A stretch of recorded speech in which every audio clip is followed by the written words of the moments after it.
Welcome to Impossible Coin. God damn it. Get out of here, Ducket. I'm Ducket Sequoia. I swear to God, I know for sure that I wired up that fucking turret myself. How did you get by the turret? You want to know something, Toots? Yeah, I want to know something, Toots. You bought one turret. He's got it mounted on the front of the house. I came through the backyard. Oh, God damn it. All right. I will order him more turrets. All right. We'll order 15 turrets. But 15 sounds like a good number. 15 sounds like a great number. I can put one on every corner of the house, on the inside and out. Uh-huh. How are you, Neckhole? I think that's you, Rocky. No, I don't think so. Oh, that don't sound like me. I'm Toots. So... Anyway, this is Impossible Coin. I'm Ducket Sequoia. I'm here with Toots and Neckhole. And I'm here for a very special announcement. Something that I'm doing, which I think is good. Are you running for Senate? I'm not running for Senate. Okay.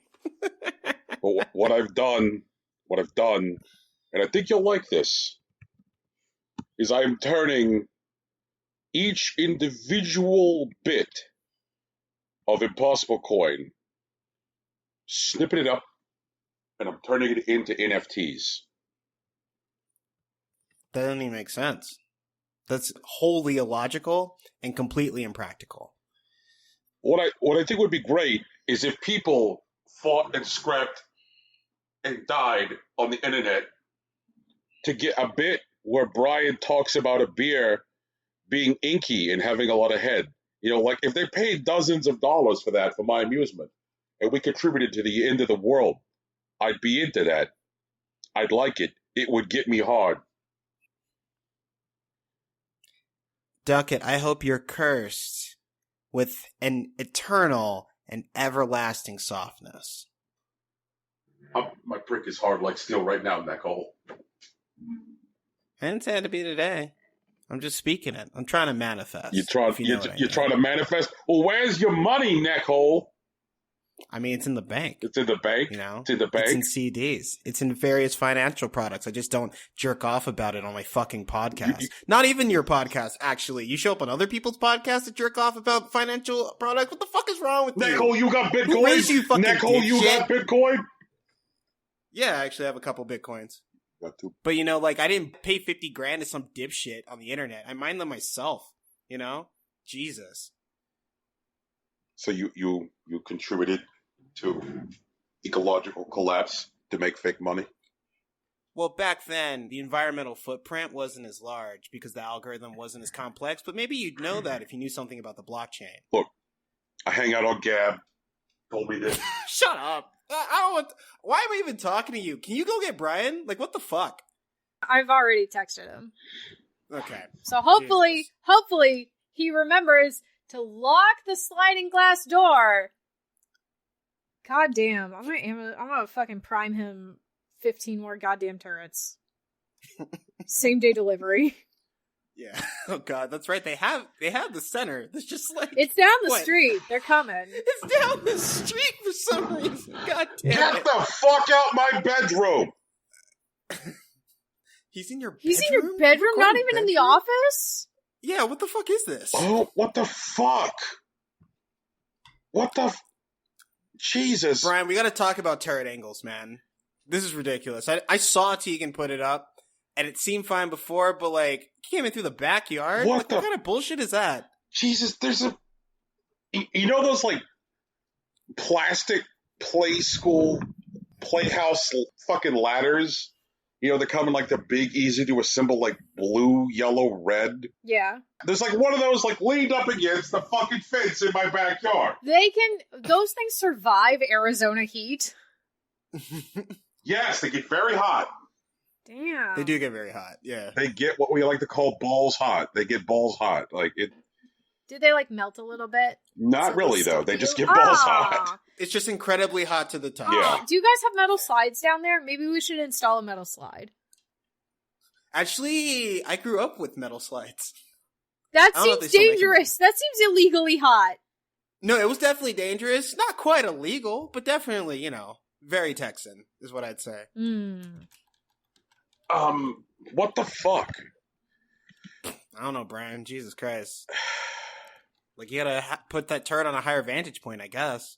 Brian, I did order you 15 more turrets, and they should be here by the end of the show. He put a fucking chair underneath the doorknob of the shitter. Like, Brian, no. Well, at least he didn't break the bathroom this time, right? God damn it. God damn it. Like, what the fuck? Just some kind of weird hyper-capitalist just kind of, like, roaming my neighborhood, waiting for me to take a shit? Like... He wanted to take the inky bit and turn it into an NFT, apparently. Something about all the bits, I think I heard him yell? Like, Yeah. oh no. Like, Brian, I think that means we gotta turn ourselves into an NFT before he does it. no, Tegan, no. No. No, two wrongs don't make a right. Like, no. But No, if Three we runs turn out. ourselves into NFTs, then he can't do it, and also we'll have created the value for it, and we can just set the value at free. They're just free. That You is an just get idea. it. It's like the old school original Robinhood app where like they give you a GameStop stock. Oh my god. Like, You sign up for your crypto mine and you get 1 bit of impossible coin. you get one coin stonk. Yeah, it's one of the like many instances where we're commenting on how I only eat orange food. Ugh. Oh no. God. Impossible coins? Is that what these are? Oh, fuck yeah, they are. Absolutely. You know what? Yes, they are now. It's actually pre-branded. That's kind of amazing. Yeah, God. Do they have our faces on? Like I'm picturing like a terrible, like, tiny, lightweight program that somebody's made in GitHub where you fire it up and, like, it's got a picture of each of us and you just press a play button. And then No, Brian, okay, this is a lot simpler than what you're making it. Like, the product technically already exists. Like, things like scannable, like, playlists that you can, like, put into a physical item. Oh. So you would just do something like that, and essentially you'd have, like, an AR code that would link to, like, a unique soundbite or whatever. A unique... Oh, okay. That's... Oh, Well, you God. don't have to mine for these because we're literally giving them away for free on Spotify. Right. The entire show is there. You don't have to. Don't worry about it. Mm-hmm. It'll be there for a zillion years. Fuck SoundCloud.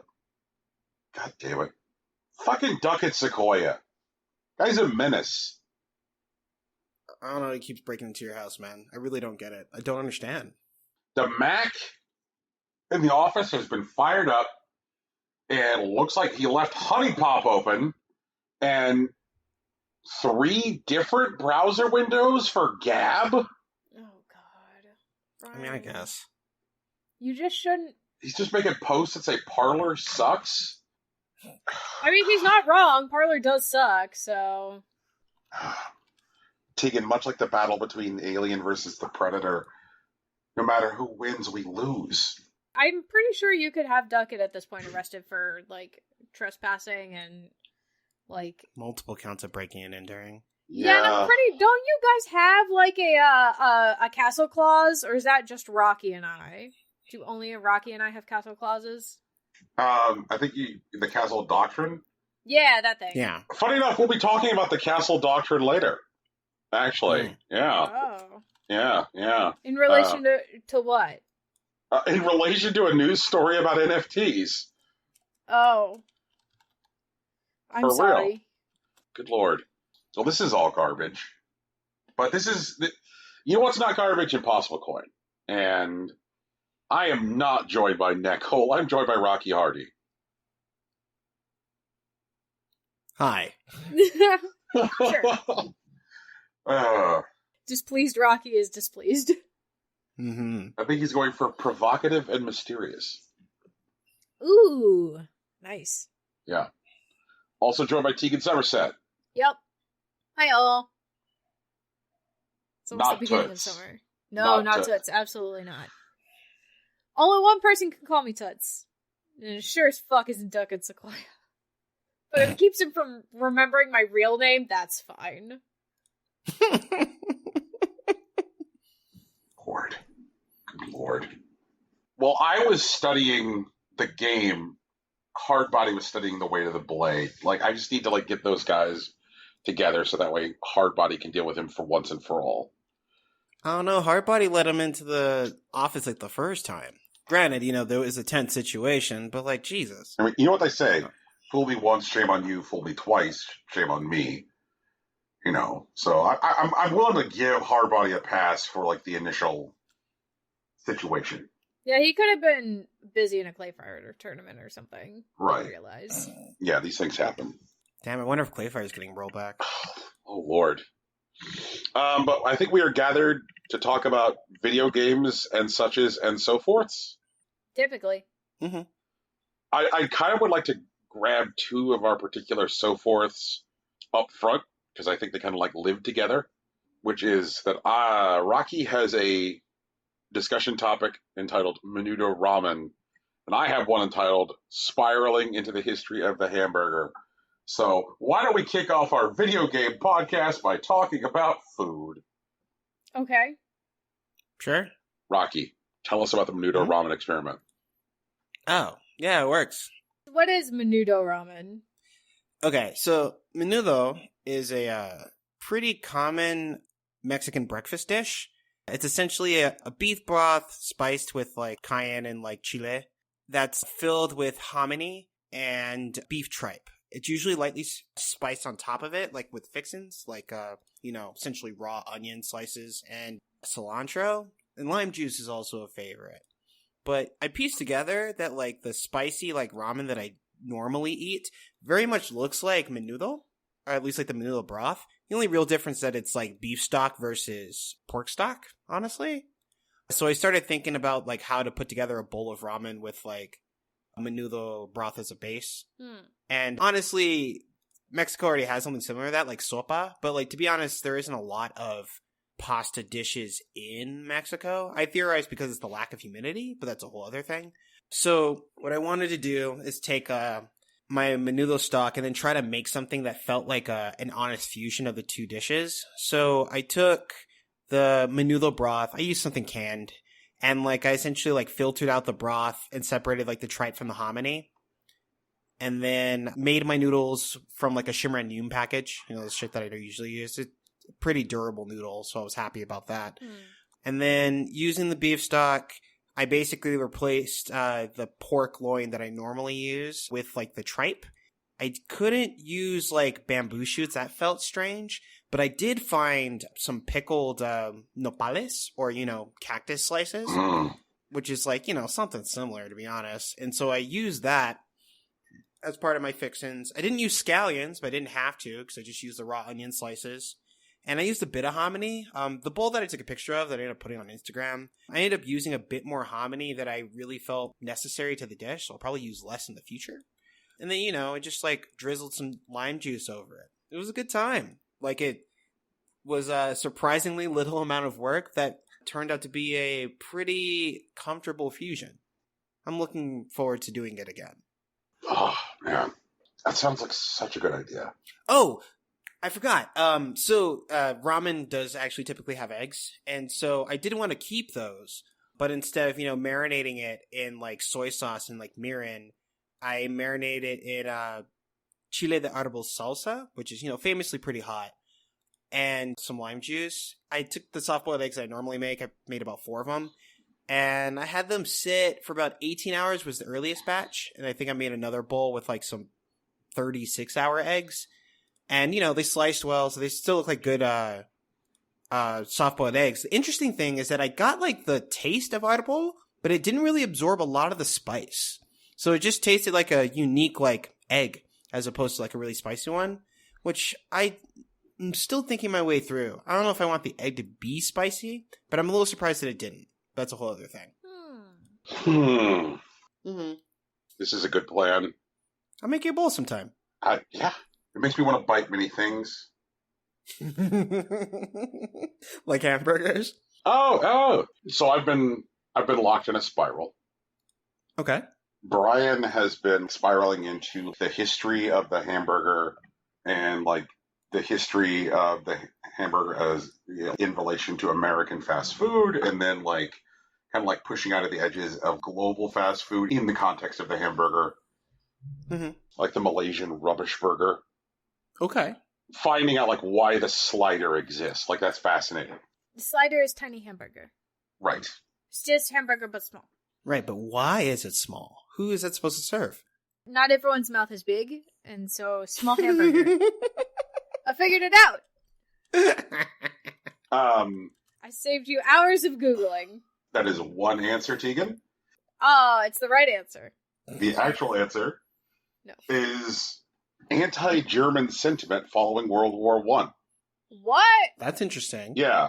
The hamburger sandwich was largely associated amongst Americans with German immigrants and was, treated culturally as a foreign food. It's that German hamburger steak on bread. Mm-hmm. Following World War I, there was widespread anti-German sentiment in the United States. And so in order to be able to move ground beef quickly in sandwich form without anybody associating it with Germans, people started making just smaller hamburger sandwiches and not calling them hamburger sandwiches. They're like, oh, they're sliders. People went for it. They're like, once they got smaller, they're like, oh, these aren't German now. And so that they would eat them. Yeah, that sounds pretty American to me. Okay. Yeah. Funny enough, it was like the slider that like resuscitated interest in the hamburger in the United States. Because like sales were declining because of World War I, and then the slider happened and people started like buying them again. Or like the sandwich, the hamburger sandwich, like predates the invention of the hamburger bun pretty obviously, like by some period of time. Mm-hmm. When did somebody take the German hamburger steak, like a ground beef steak, traditionally served with onions on top, and put it onto bread? And it's like, all right, well, that's Louis' Lunch in Connecticut. And Louis' Lunch did so around 1900. Louis' Lunch is still open. Good for them. Yes. And if you go in there and you ask for your hamburger on a bun, they will kick you out. Nice. Good. Yeah. Good for them. Sticking to their principles. We don't have time for your nonsense. We're a busy company. Yeah, like, we've been serving the fucking hamburger for 121 years. Go fuck yourself. It comes on bread. And, like, they're still using the same vertical broiler that they were using to make hamburgers in 1900. That's interesting. Yeah. They have, like, this, like, old rotating rack toaster from, like, 1915. Like when they finally got around to making toast faster. And the hamburger as served at Louis' Lunch is mustard, onions, and pickles, which were the first three toppings that were added to hamburgers. And the reason was that those are toppings that did not require refrigeration. Yeah. Stuff like that reminds me that Whataburger still has their head on straight. Yeah. I definitely did a detour into Whataburger, because one of the things on Whataburger's menu is called a Just-A-Burger. Right. And the Just-A-Burger is onions, pickle, and mustard. It's just like, it's the like, fuck all y'all, you're keeping it real burger, and that's pretty cool. Mm-hmm. I've been like looking into like the deep regionalization of the burger, and that's fascinating, because I think there are food types that like Americans associate with like deep regionalization and pride. Things like barbecue and pizza, like I think are things that like people commonly associate with that. But I didn't realize just how real that is with hamburgers, and like it's very, very subtle that you might have like regional traditions which like just occupy like a few square miles, but within that area, like people be like, this is a burger, and if not, go fuck yourself. And so like the really, really deep, finely tuned regionalization is like much more akin to the Japanese relationship with ramen, where like the term ramen is like, like widespread across like the entire country, but like what ramen means to people is like very, very hyper regionalized in Japan. I didn't realize how much hyper regionalization existed within the burger. I'll tell you what, ramen, it's good. No dispute. Ramen good. But it's weird, like, as I was, like, kind of stumbling through this, like, just as, like, an aside, in our Twitter chat, I happened to mention earlier this week, I was like, Tegan, Swenson's. Oh yeah. Mm-hmm. Right. And then I came back with but Skyway. So if you don't live in Ohio, there are 2 drive-in burger restaurants that are big and carry competing fandoms, and it's Swenson's and Skyway. They're both just drive-in burger places.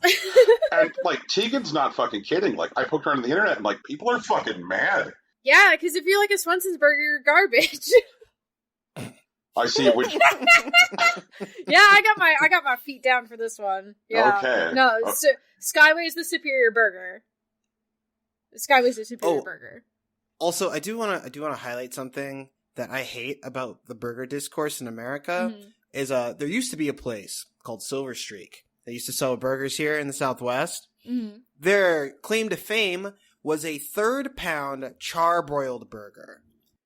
They went out of business because when larger chains like McDonald's and later Burger King started offering 1/4 pounder burgers, they truly believed, because they thought that they were paying the same price for a less burger, because they truly believed that a 3rd pound was less than a 4th pound. People don't understand how fucking fractions work. America's dumb. Yeah. Pro tip. Yeah. Swenson's versus Skyway. You guys can go ahead. That was in my head. I wanted it out of my head, so I said it out loud. That's fair. Skyway's the superior burger. Swenson's is okay. And I just wanted to, for the record, like, my family has always been a Skyway's family. Mm-hmm. They're just the better burger. And so I decided, you know what? No, I'm going to figure this out. Again, I'm gonna try another Swenson's burger as a whole ass adult and make another decision as to whether or not Skyway or Swenson's is a superior burger. And so last week on Wednesday, I had a Swenson's burger, and on Thursday I had a Skyway burger, and the Skyway burger is better. And if you think the Swenson's burger is better, you're wrong. I do have some questions about like the parameters of your experiment. Can you tell me about the 2 burgers that you ate? Yeah, sure. So I got the same burger at both places. Okay. I got a cheeseburger with mustard, ketchup, and cheese. That's it. Mm-hmm. All the condiments are the same because they're all using fucking Heinz. It's fine. Right. But it's the meat that's different. Okay. Yeah, that's fair. Both meats are a little bit sweet. Not like sugary, just like they're like marinated in something that makes them a little bit sweet. And the Skyway burger has more like additional flavor to that, I think, than the Swenson's burger does. The Swenson's burger meat is a little bit thicker than the Skyway burger meat, but I don't think that does anything for the sandwich. Also, like, sweet meat's like a misnomer, right? Like, Not in this case, Rocky. Okay. I got in the weeds. I got in the fucking weeds after talking to Tegan on this. And learned a little bit more about the grind used at both Swenson's and Skyway. Okay. And also a little bit more about burger tradition of Northeast Ohio. Traditionally, in Northeast Ohio, a little brown sugar is put into the grind of ground beef. Most burger purveyors in Northeast Ohio generally use an 80-20 for their burgers. Sure. And when grinding it, when they're making their balls for the grill, roll in a little bit of brown sugar that will caramelize when it hits the flat top. Mm-hmm. Yeah, so that sweetness that Tegan is talking about actually is... It is sweet. Yeah, but it's brown sugar. And so, like... Okay. Yeah, so I could see the thing that she's talking about with the Swenson's, like, being a viable complete... Like, if you're having it with ketchup, because ketchup is... Like, even though ketchup has vinegar in it, is like a natively sweet condiment. So it's like sweet on top of sweet because of the sweet in the meat. I know that like Swenson's has like a particular burger that they're like proud of, which comes with like a pimento stuffed olive on the outside of the wrapper. Yeah, and it's got like the Swenson sauce, which is different from the Sky High sauce. Right. I don't know what the base for the Swenson sauce is. I want to say it's probably like a Thousand Island or something. The Sky High sauce is a mayo relish base. I like the Sky High sauce, and I don't like relish, and I don't like mayo, but I like the Sky High sauce better than the Swenson sauce. And in both cases, what they're trying to do is to like balance the sweetness of the beef. But yeah, like so this has all been part of the spiral. You know, like learning about like the American burger belt and just like the extreme hyper regionalization within the burger belt. which runs from like Texas to Minnesota, Wisconsin. I'm gonna send you guys a Skyway t-shirt so that everyone out there knows that you're on Team Skyway. They're also like, they're competing colors and stuff too. Like Skyway is yellow, orange, and green. And Swenson's is just straight up red and white. It's really funny. And like living in the American Southwest, I like poked into what is the history of the green chili burger. When did people start putting green chilies on burgers? It was like Hatch, right? Yeah. Like Hatch, New Mexico? Yeah. So like the first place it happened was near San Antonio, New Mexico, which was like near the site for the Manhattan Project. And the first place to do it was at the Owl Bar and Cafe, which was the place that serviced like the local ranchers and the military from the base. And the reason that the chilies started going on to the burgers is exactly the kind of shit that happens in like a short order kitchen, is that like people were just tired and like one day did not want to clean the little dishes that they served the side of green chilies on. That's amazing. Right. Yes. They went, I'm late tired. Yes. And so the green chilies went directly onto the burgers because they were tired. And it was a hit. And the rest is fucking history. Like, I reached a vector of frustration. So I'm bringing a question to the Food Council, because this is the kind of podcast where we ask important, hard-hitting questions like, is a hot dog a sandwich? Looking specifically into the history of the burger in New Mexico, something which seems to crop up with some relative frequency in New Mexico is the tortilla burger. I'm sorry, what? Let him finish. The tortilla burger is a hamburger steak, your core component of a burger, generally appropriate proportions, so somewhere between depending on your cut, like a 3 and 6 ounce hamburger steak. And then on top of the hamburger steak, generally pinto beans, and then sometimes raw onion, but then loosely wrapped into a flour tortilla with the seal at the bottom, placed onto a plate, and then enchilada sauce and cheese put on top of the closed tortilla, the heat sealing it. And so I'm sitting here confused by the tortilla burger, asking questions like, what is a hamburger? What is a burrito? What is an enchilada? And what am I doing with my life? Okay, I think you're mixing yourself up a bit. Like, I mean, enchiladas are essentially sauce-drenched burritos. Like, that's fine. Right. But because it's wrapped and, more importantly, heat-sealed, like, it's not a sandwich. It can still be a burger, I guess. But, like, that's a burrito. But a burrito calls for it to be cylindrical. It's wrapped, though. See, that's where we're getting the fucking puzzle. It's wrapped, but it's not a cylinder. It's wrapped, but it's not a cylinder. And then, like, we look at, like, the history of the hamburger, which started out as a thing that German immigrants were eating without a bun, on a plate with a knife and fork. And then started getting served on bread at Louis' lunch in 1900 because people just wanted to eat the hamburger steak faster. So,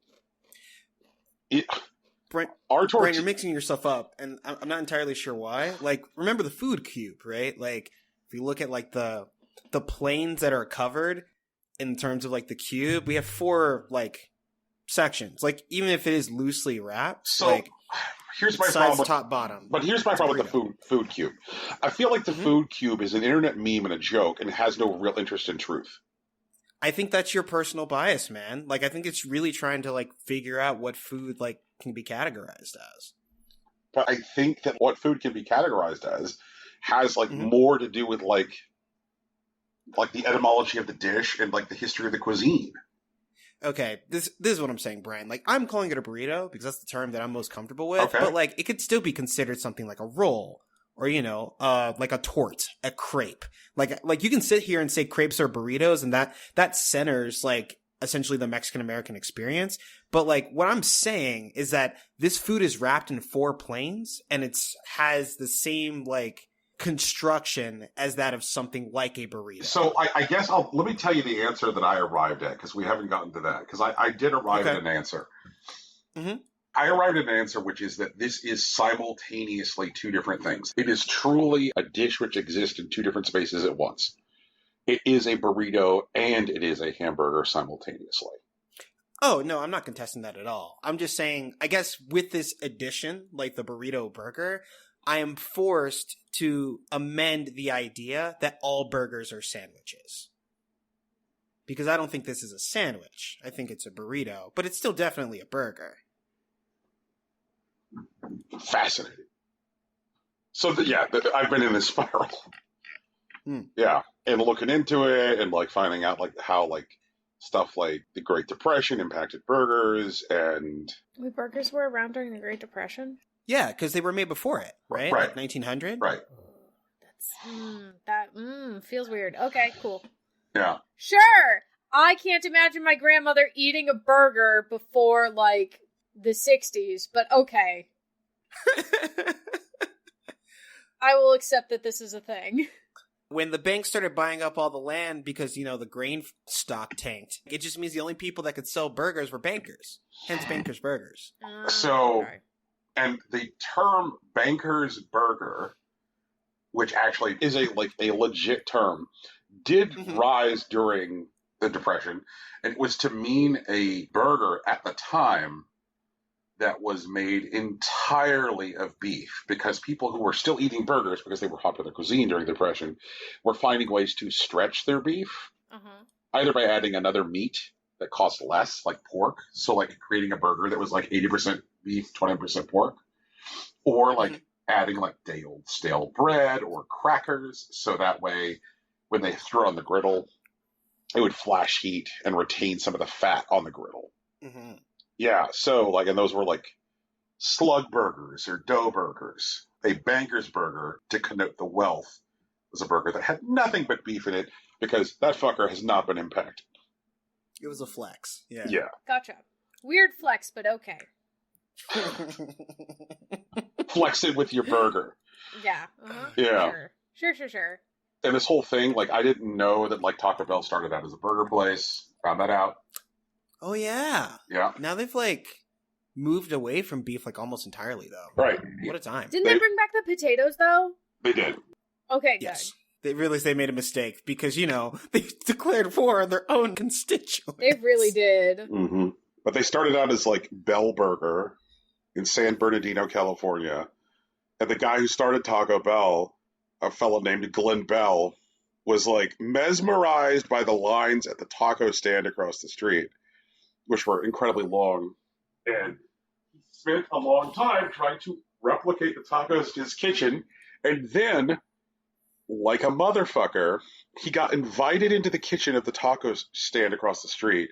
They showed him how to... recipes. And he stole the recipes. What a fucking dick. Yep, that's capitalism. What a fucking dick. Just hire all their fucking workers instead. That's the better way to do it. That costs more money. Well, yeah, but then you already have a group that already knows how to make the tacos. But then you can't franchise those tacos, Tegan. Oh, yeah, you can. You just make each line cook in charge of their own franchise. But, like... Tegan's all about promoting from within. Yeah. I'm all about legitimately promoting from within. If you don't already work for us, you can't be hired in as a higher-up. But, like... Fuck it. The thing about, like, San Bernardino is that, like, San Bernardino is a site of, like, the two great fast food thefts in the country. Because... What's the other one? Is the other one a pizza? No. Oh, okay. So, Ray Kroc met the McDonald brothers... Right. Yeah, in San Bernardino. And, like, arranged with them to become, like, the head of their franchise operation. And then, like, he started, like, buying up all of the land underneath their franchises and put the squeeze on the brothers and forced them out and got rid of their quality standards. Like, what's amazing is like, you read about, like, the very, very early days of McDonald's, and the reason that people loved them was, like, their passionately high quality standards. Well, you sure about that? You sure? Yes! That's how it was. It's McDonald's, though. That was, you know, decades ago. Right! But Yeah, I was gonna say, this is McDonaldo, though. Like, you sure? Yes! You yeah. sure? No, 100%. Fascinating. No, that's absolutely true. What Yes. the fuck? They used to be super cheap, high quality burgers that they would just essentially give away. And then, they lost to that one dude from Bernardino. Yeah. Like, what the fuck? But, like, I had no idea that, like, the two great moments in the history of fast food happened in the same town a block apart. You know what that Classic. means? If you want to start a restaurant, don't start it there. Don't live your dreams in San Bernardino, everyone. Don't do it. Honestly, I'm all about new, like, stealth restaurants. Like, one-day pop-ups. Like, people running, like, small kitchens out of their dorm rooms. Like, trap delivery operations. Those are the people I want to see. I want to have that food. Like, there is apparently a museum now in San Bernardino on the site of the original first McDonald's, which is dedicated to the history of the first McDonald's and the first Taco Bell. And if that museum has any name other than capitalism is awful, then, like, I don't know what I'm even doing anymore. Just, like, what the fuck? Like... Okay, hold on, Brian. We've been on food for a little bit, and we are not a food podcast. Okay, all right. Then we should probably talk a bit about video games. So tell us about Monster Hunter World Rise. Before that, we have a birthday to celebrate. I don't want to be rude. Oh. Yeah, we do. Oh, yeah, that's my turn. Hey, guess whose birthday it is? It's not mine. Pro tip, it's not mine. Whose birthday is it, Tegan? Is it Duck at Sequoia? No. God, if it was, it would also be his death day. Jesus! No, it's Jean, the Dandelion Knight from Genshin Impact. It's her birthday today. Oh, Barbara's unofficial sister? No, they're official sisters. Okay, no, Rocky, their story is sad! Rocky, no! We aren't there yet, we aren't ready! Okay, fine. Wait, no, that's a bonus episode. We'll have the Barbara Jean lore dump. Bonus episode, Tegan cries about Barbara and Jean. And then talks about Digimon a bunch. Oh, anyway, it's Jean's birthday, so if you log in today, you'll get a special dish and some, you missed it already by the time you're listening to the show, but, like, Rocky, don't forget to log in. So you can get your special dish and some level up rewards. Yay! Okay. And a nice letter from Jean. The thing that Genshin does that a lot of other games that have gachas don't do is for any character's birthday, you don't have to have that character on your team. You still get something for logging in on their birthday. So, like, like, the letters that I've been getting from various characters in Genshin really remind me of the type of letters that I'm getting in promotion of, like, Boyfriend Dungeon. Oh, yeah? Which is, cool. But it's like, I'm not sure if, like, I mean, I think this game is going to be cool, but I don't need these love letters, I think. I think that's not super necessary, but, I'm going to read them, because I want, hopefully there'll be some newsbreak in there someday. The nice thing about the letters that I think is fun is they give you, like, a little bit of lore in them. Like, True. Bennett's birthday is, Bennett's a fire sword support, and his birthday is actually on a leap day. And since there wasn't a leap day this year, he sent out his thing on the 1st of March, I think. And he comments that, like, hey, my dad's got me cake. And it's like, you have two dads. You have two dads. This is a game published in China, and there's a character openly saying, I have two fathers. My parents are cool. gay. Okay, I have a series of questions. One is a cynical capitalism is awful question, which is, does that character say that in China? Yes. Oh, cool. He says, my fathers. In China. So that is not just dialogue. No, it is not. It's not just like an English European translation. It is, I have two dads. My dads. Okay. My two fathers. Okay, cool. Next question. So I started fucking around with Genshin Impact. Yeah. I sent you guys some screenshots. Yeah, you named yourself Anime. I did. Which is great. Hi, I'm Anime. Yeah, sometimes I get in a mood when naming a character. This is the mood. I'm Anime. I'm here to cause trouble. And I got through, like, what I think is, like, the initial tutorialization stuff. Yeah, you made it to Mondstadt, at least. Because I saw you with Amber. The very first bit of the tutorialization was, like, hard on me because, like, the game was like, okay, you have to play the very first part of the tutorialization using touchscreen controls. And I'm like, I don't want to. I'm literally sitting here with a game controller hooked up right now. And they're like, we know, fuck yourself.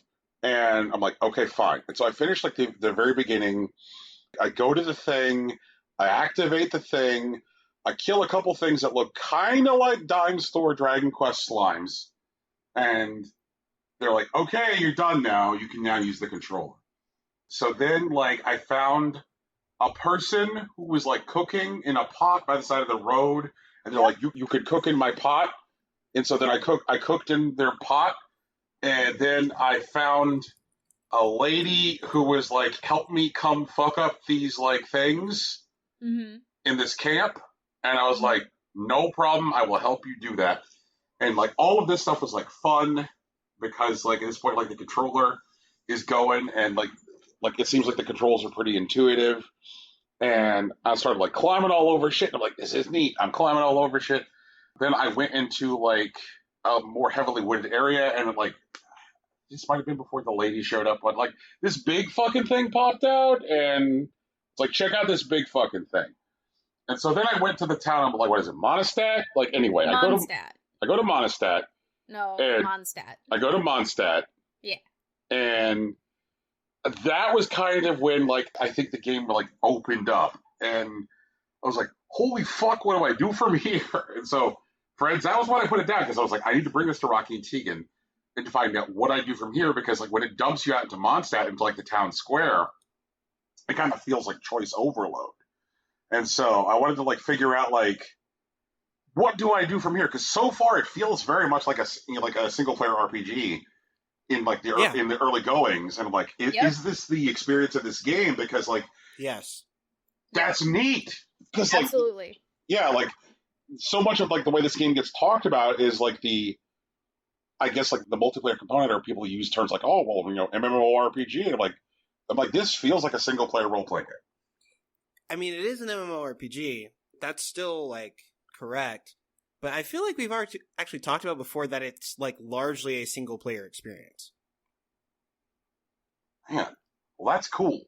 There is one frustration point that I have with the way the game is designed, and that is, sometimes when you're doing a quest, it won't let you open your world or go to other players' worlds until you finish that quest.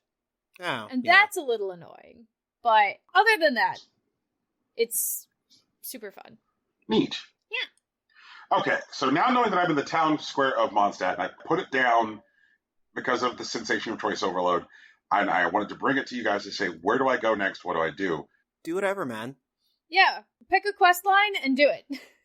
Yeah, whatever you end up doing, whether it's quests or exploration or fighting, right, you're going to get what's called adventure rank points. Right. And over time, your adventure rank will continue to rise. And when you hit certain points, story events will pop up. And then you can go do those for, like, larger rewards. Mm-hmm. But there isn't really a particular thing that you need to do. And I'd be hard-pressed to say that there is, like, an optimal way to do it, at least in early game. Okay. Just do whatever. Have fun.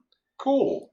That's a great answer. If you need help fighting the various real big bad, you're probably not at the point where Rocky and I could come assist you. But if you do, once you hit that level, we can come assist you in knocking out, like, the big spooky stuff. Mm. You will also be able to do it on your own, but you will need to be patient with it. Yeah. Neat. Because it's like damage output's, like, rough without, like, development of particular characters. Okay.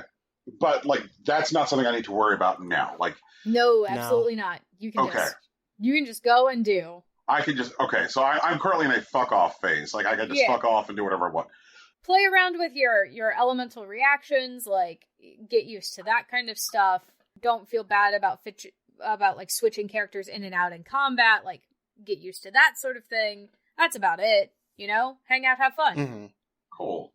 And will the game make it clear, like, will I hit a wall or will I hit a hill when I need to be more focused in, like, I guess, because you said, like, I heard, like, unless I level certain characters, or I guess, like, you know, progress with certain, like, will it be clear when I need to be more focused in my strategies? Early on, yes. What'll happen is, as you, like, do adventuring stuff, you'll eventually end up in some sort of dungeon thing that you'll go to multiple times. And every time you do it, the world rank will increase, which means that all the monsters in the world, or your world specifically, right, a particular instance, will become stronger by, like, a factor of 10 levels. Yeah. And that'll happen at once. Usually that's manageable. Once again, like either the way that I do or the way that Tegan does, it's just a matter of speed. However, there is a particular adventure rank. I can't remember where it is. I think it's 35 or 40, which is pretty far off from where you are right now. The whole game will just auto jump you to 5 if you were holding off on doing the world rank like quests. Yep. If you are holding off on doing the world ascension quest, you still continue to earn the adventure rank experience. And then whenever you do finish that, all of that experience will come into play. Cool. Once you get to World Rank 5 with this new update that's coming during the Windbloom Festival, you will be able to drop your adventure rank down 1 level to level 4.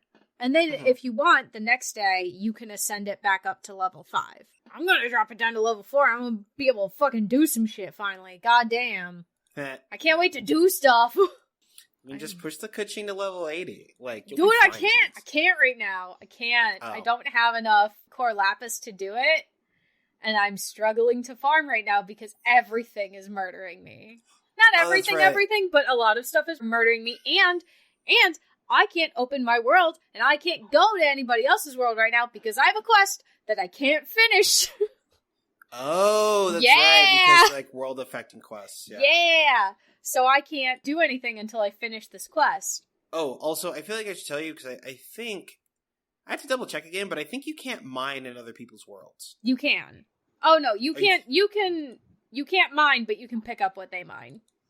Oh, okay, for sure. That's how that works. With, like, the plants and stuff, you can just harvest it. You just straight harvest it. But you can't mine in other people's worlds. Only they can mine. Okay. Question.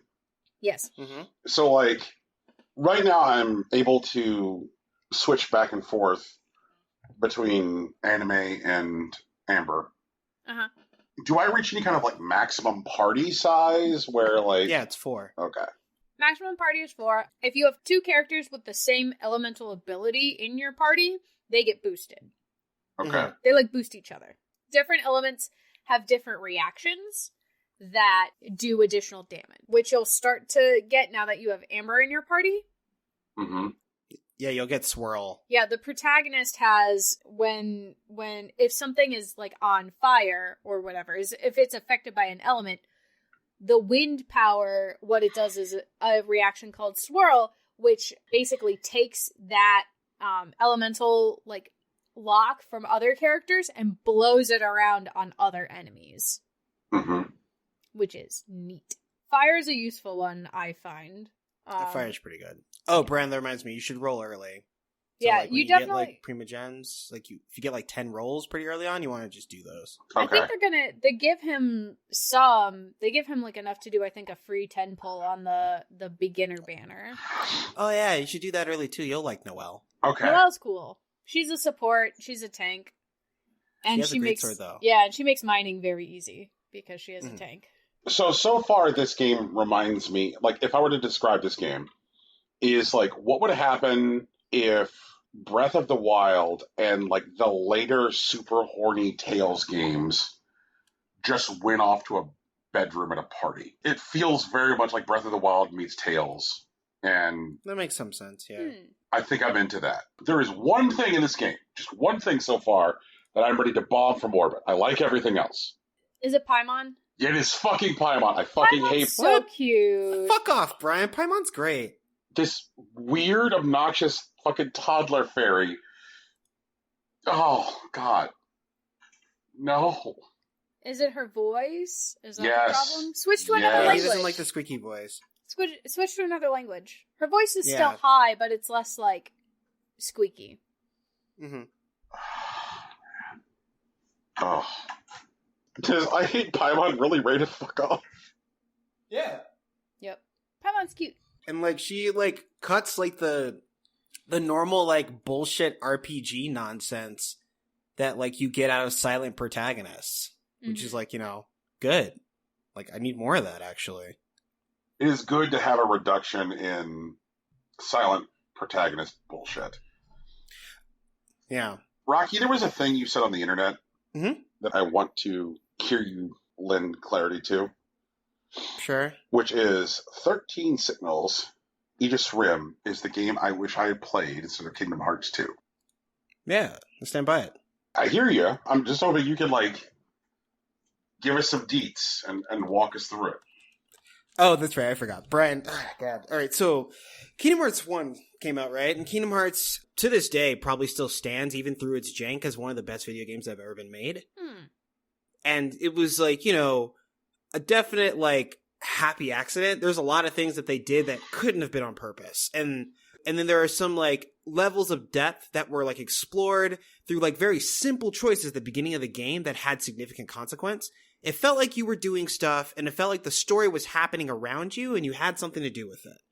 Then they released, you know, Chain of Memories, which introduced a lot more questions. Mm-hmm. Or, you know, what later became obnoxious bullshit. And it wasn't resolved by the end of its game. So it wasn't a complete thing. And so, like, it became the first instance of, like, what you're more familiar with is, like, Marvel fatigue. Or it's like, guess I gotta watch the next thing and figure out what's going on. Mm-hmm. And then Kingdom Hearts 2 happened, and it definitely turned up, like, the battle system. But, like, from mechanics to, like, straight up narrative, they just introduced a bunch of new shit. And they didn't deal with any of the old shit that didn't happen. And the general response to that game when it happened was, oh, guess we'll play Kingdom Hearts 3 and find out. And then they, you know, they strung us along for the next, like, 15 years or whatever. Right. Or, you know, present day if you're still in the Kingdom Hearts fandom. 13 Sentinels doesn't do any of that shit.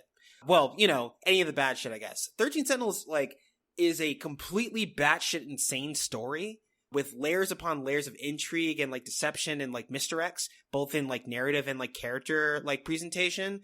And it's, you know, as far as, like, its gameplay goes, like, the RTS stuff is fine.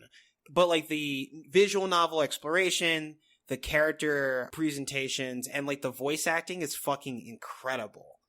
When they take opportunities to introduce, like, new shit, it's like, oh my god, but what does this mean? But what does this mean? The same way that, like, Kingdom Hearts did, where, like, it hits the part of your brain that opens new possibilities based on, like, some new reveal or whatever. While some things in 13 Sentinels, like, they just straight up acknowledged that, like, hey, we know we were telling you something, but this was an unreliable narrator. Or, you know, we were telling you something, but this was actually just a lie, right? They do that to take us somewhere better. Like, I don't want to talk about spoilers, but the idea is that, like, whenever they introduce information and then they take something back, it's because they're giving something to you in exchange. And it ultimately wraps up in a way that is satisfying but still allows the story to continue. Right. I don't think there'll be a sequel to 13 Sentinels Aegis Rim, but they could if they wanted to. The story that they were telling was wrapped up in terms of the characters and the challenges and the story that we were, like, presented. Everything that they presented to us was ultimately resolved. And maybe some things didn't end the way that we wanted to. It's like, oh, wait, that was bullshit? Oh, wait, that was a lie? But, like, you know, it ends. And, like, there aren't, like, floating questions about it. It's just done. And it's good. And it's like, that is a rare thing where a team will embrace a certain level of complexity with their storytelling and resolve it responsively.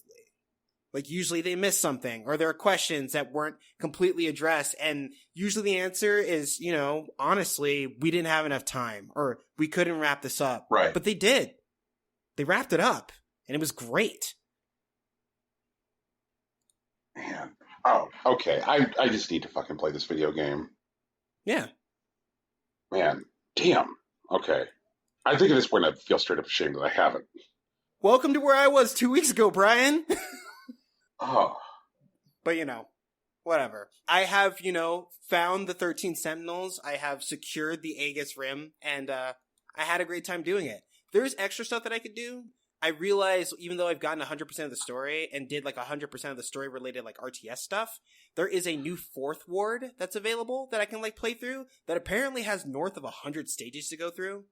And I did a little bit of digging on that because it's not tied to the story, technically. Like, it is essentially a gameplay of, like, events that are, like, implied to have happened in the past that you don't literally play through. Right. But that kind of goes on forever, and it's missing a key component to, like, the story-related missions where there's, like, you know, character dialogue and ultimately character development in between these, like, individual waves that you're fighting through, and they don't do that. So, like, there's no, like, achievement or like story content or goals that are tied to like the bonus thing. It's just like, if you really like the RTS stuff, you can keep playing, which is fine, but like I'm not going to do it. And getting closer to like the end of the story, my performance was a bit worse. I turned the game up to intense because that's the experience that I wanted from it. Mm-hmm. And like early on, like there were like simple rules that I were able to lean into that like gave me significant success. So I had like S ranks on a lot of like the stages. But as like, the story kicked up and the level started getting harder, it became a lot more important to me to like clear certain stages rather than like ace them, because like story content was like sort of locked between some of these RTS missions. Right. So like I could clear them. Like it wasn't like beyond my ability or anything, but it was just like, I cleared it, but I got a B. And it's like, I could go back for the S and get like, the mystery file, but I'd rather just keep playing the story. And so that's fine. I do like the way that like the characters like interlocking stories and like the RTS levels were like sort of gating your access to the story. And the way that like it was gated is that like you just play through like the story content, which isn't especially difficult. And I played the RTS fights on like the hardest difficulty available at the time. And even then it was like just frenzied enough and just short enough that it didn't feel like it was detracting from the rest of the experience.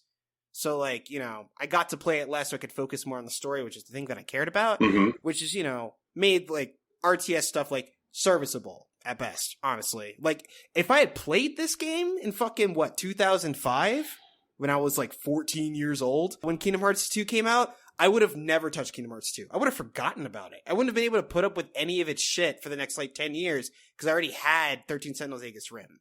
But, I didn't. So I did. You live and learn. Wow. Sold. I'm literally buying this game right now. Gang. Do it. I hope you enjoy it. Yeah. Stream it. Oh, I should probably, I'm going to replay this game like on stream at some point. Like I don't know when, but like, it took me 30 hours on Intense. That was fine. And like, some of the characters, they're so good. Like their relationships with food and like, they're sort of like twists and turns. And there's some of them that are kind of like boy/girl crazy, but like you really root for them, or at least I did, And like, the voice performances were like really well done. Like I feel like I can't overstate it. Like it's just that the like emotion that like came out, at least like out of the English voice cast, maybe I'll play it again on JP, but like the English voice cast was fucking phenomenal for like the performances that they gave and the weird shit that was going on and like the genuine reactions that I really felt from these characters. Like, Jesus, this fucking game. Like it deserved the nominations and maybe it deserved to win some stuff. I don't know. I'm not going to relitigate the past or whatever, but like it's a good video game and more people should play it. This is one of the reasons why like I have struggled so long with like the way modern mainstream video game discourse works. Is it's so hard for a game which is not coming out right now to like have a moment, I get that. Yeah. Which is why it was such a weird thing that like Among Us had this like huge media moment which elevated it so far, because when that happened, it was a piece of software that had already been in release for 2 years. But like, I don't want to miss games because they're 6 months old. That's fucking ridiculous. They're 12 months old. Like, it's just such a garbage thing. And that's why like when I dig into the games I've been playing, I'm going to have so much gushy stuff to say. I'm going to, kind of like talk about like the sentiment that like, I feel like most of us on this show have, I think at this point, like what I would call like beats that we're supposed to be covering. And I kind of feel like I've been like asleep on the job on one of my beats, and I'm going to eat that humble pie. All right. You have made me absolutely fascinated about this. And please let me know if I just had a stroke or not. But did we talk about the Monster Hunter Rise demo? Wait, no, we didn't, because we're like, wait, somebody had a birthday in a video game. Yes. Right. Because it's a video game and also a birthday. So, Rocky, Monster Hunter Rise. Oh, right. So this is actually the second Monster Hunter Rise demo. And for the people that already had it, like on Switch, like just had to update your demo file and like you'd get the new like content. And it allows us to fight the flagship monster, very much like in the way Monster Hunter World did. So you have a limited time. But the difference is that since you have like the earlier missions, which are easier, you have a bit more time to explore the map. And that's actually a lot more important in this particular game. when you fight Magnamalo, which has like movesets that are sort of mishmash between monsters that we already have, like Zinogre and Nargacuga, but it also has a unique blight, which works something like between Fire Blight and Blast Blight. So like if you get hit by one of its like purple fire attacks, like it'll burn you because it's fire, but after a certain amount of time it will detonate on you as well. However, with the new like wire bug movement, if you use like a wire bug dash, basically a wire bug move that allows you to like move as opposed to like simply deal damage, you will drop the purple fire blight and it'll explode later.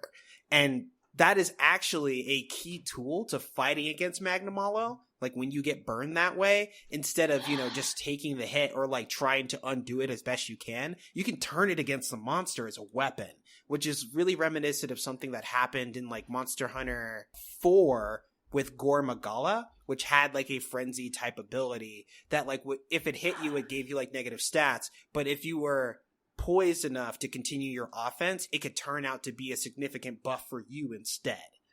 Also, on the map, there are various like endemic life, which is something that came back from Monster Hunter World, where like it's not simply like monsters and flora, but there are also additional fauna that are like usable items. So you can do things like take a thunderbug and throw it in the face of the Magnamalo, which increases like how much stun damage you're able to do to it, which allow you to like create situations where you have chain knockdowns with your teammates. Or there's like a firebug that does like a detonation that scores you an automatic knockdown. And those things, given the time restraint that you have on Magnamalo, which is 15 minutes, are integral to like fighting that thing. And even then, even with all these tools at your disposal, it's still a convincingly difficult fight. In fact, the endemic life turns the fight from like impossible to like doable with coordination and skill. Like it feels more like a raid fight. Which I think is what a flagship is supposed to feel like early on. There is like, some concern about like the way that the demo works, like how you have like fixed like item sets, because a big part for a lot of people in Monster Hunter is like crafting your unique bespoke setup and taking that into the fight. And you don't have the option to do that in the demo because, otherwise the demo would be completely untenable. But fighting against Magnamalo is a lot of fun. And it's a really insane fight. It is punishing. There are a couple of moves that it has. If you're not paying attention, it'll just kill you. Like it has like a thing where it'll jump and like jump at you, but and it does have a hitbox, but then it'll like stab its tail like a chimera-like snake, like through you, and that's like a one-hit kill. Or like it has the ability to like double jump now, so like it can like double jump in the air and dive bomb on you, or like jump sideways and then bounce in the air laterally and then dash through you, and that shit is wild. Very much that like the Monster Hunter team, by giving you all these like new movement tools and like later on the ability to customize your actual base moveset, feels like they're turning it up on both ends, which is something that I really appreciate on the series, because I was really concerned going in. It's like, if I can move this much, like the fights are going to become trivial, which is something that happened in like mid to late Monster Hunter 4. But it looks like they've really decided, no, we're going to turn up the monsters too. And so you're going to have to fight for your life anyways, but now you have a lot more ways to do it. And I think that's the way that this kind of development should go. I'm excited for the game in like a week and a half or whatever. Very cool. Very cool. Okay. Monster Hunter Detour. There was a game that came out for the 3DS, which I know was like divisive amongst Monster Hunter fans. Which one? There were 3 I can think of right now. That were divisive? No, that were on the 3DS. Okay. This was Monster Hunter Stories. Okay. Did you fuck with that, Rocky? I didn't play Monster Hunter Stories, but I don't have beef with it. I think it's fine. Like, play something more like a Pokemon-like, but it just seems like a more lore-heavy Monster Hunter-like experience, or a lore-heavy experience in Monster Hunter's, like, canon, which is fine. Right. I think it's cool. I'm curious about it because, of all places, when Capcom decided to do, like, an HD remaster of Monster Hunter Stories, the place that they dropped it was on iOS. Oh, okay. Yeah. So, like, it's available remastered and with, like, additional content and is controller ready for iOS. Sure. And now, like, the default configuration is for a device with 2 thumbsticks instead of, like, the weird claw that is required for, like, simulating a second thumbstick on, like, a launch 3DS. Yeah. Yeah, and, like, I was hoping to maybe get some feedback, like, hey, like, if you're a person who is, like, curious about, like, spending more time with the monster catching genre and always was a person who, looked out the window like it was raining and you were a kid who wanted to play outside at Monster Hunter, is this a way to, like, maybe, like, scratch at both itches a little? I don't know. I feel like Monster Hunter Stories is a serviceable monster catching game, but I don't think there's any, like, innovations that are especially great about it. Okay. As far as, like, the Monster Hunter experience, I feel like the Monster Hunter experience is truly the gameplay. Okay. But I think the lore itself is interesting. And Stories specifically wants to lean on that much more heavily. There is no hunter by any stretch of the imagination, because, like, hunters are essentially, like, mercenaries that show up in these villages that are being plagued by these large monsters. And Stories describes, like, a world where one of these villages, like, seems to live in some sort of, like, harmony for the most part with these kinds of monsters, which is, like, a decidedly different world. But it does try to tell, like, a story, and from what I've seen, the writing is pretty good. So I think it's, like, its own experience. I wouldn't compare it to, like, the Monster Hunter one, even though I have to acknowledge that, like, they are essentially within the same canon. Things I want. I can't wait to fuck with that open world Pokemon game. Like, I think you guys know that game was like, hey, Brian, you do want to do some rails in the bathroom? I'm like, yeah, Gabe, I want to do some rails in the bathroom. Let's fucking go. I want to spend more time monster catching and monster raising. I want games which, like, emphasize and prioritize the relationship with the monsters. Like, I want to, like, get to know and be friends with my monsters. Mm-hmm. And I want it's a different genre. I want a game which allows me to hunt monsters but has a more user-friendly onboarding process. I don't know if there's baby's first Monster Hunter out there, but I would like to fucking kill a dinosaur maybe, but I would like to have the game kind of walk me through the killing of a dinosaur maybe the first couple of times. It'd be great. So, I don't know. These are dreams. These are hopes. These are things I would like. Yeah, for sure. Yeah. Rocky, you also have a thing here, which is a link. Oh, yeah. Since I'm waiting for Guilty Gear Strive to come out, June 9th, let's go. Maybe a new beta in between. I've been, on a bit of a fighting game kick, and there is, a long and storied history with the fighting game community. And there's some documents, some texts, I wouldn't call them sacred or anything, that I haven't interacted with, and I decided to read through some of them this week. I read through the Domination 101 articles that were written by Seth Killian in the early 2000s before the SRK forums went down.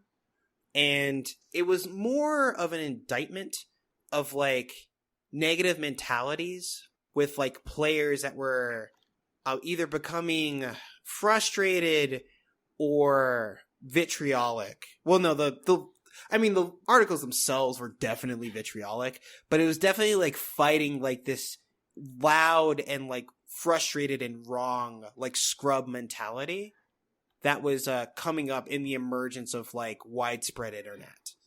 There were, like, players that were arguing about particular things that were, like, disproven by, like, the community, like, things like certain moves, like connecting and, like, whether or not they were true combos. And because they were loud, like, people would listen to them, and there were, like, swaths of people that took that as fact, and then they would be disproved in things like tournaments. They talked about things like, scrub mentalities, like mental toughness, the things you need to do to get better, and how to, like, learn beyond, like, initial, like, walls and hurdles, how to be an effective, like, fighting game player, or why the people that beat them play in ways that they don't particularly like the attacking, like, the whole idea of, like, say, like, honor in fighting games, like, like, not hitting people when you're dizzied, or not switching up like your strategy when you're fighting people.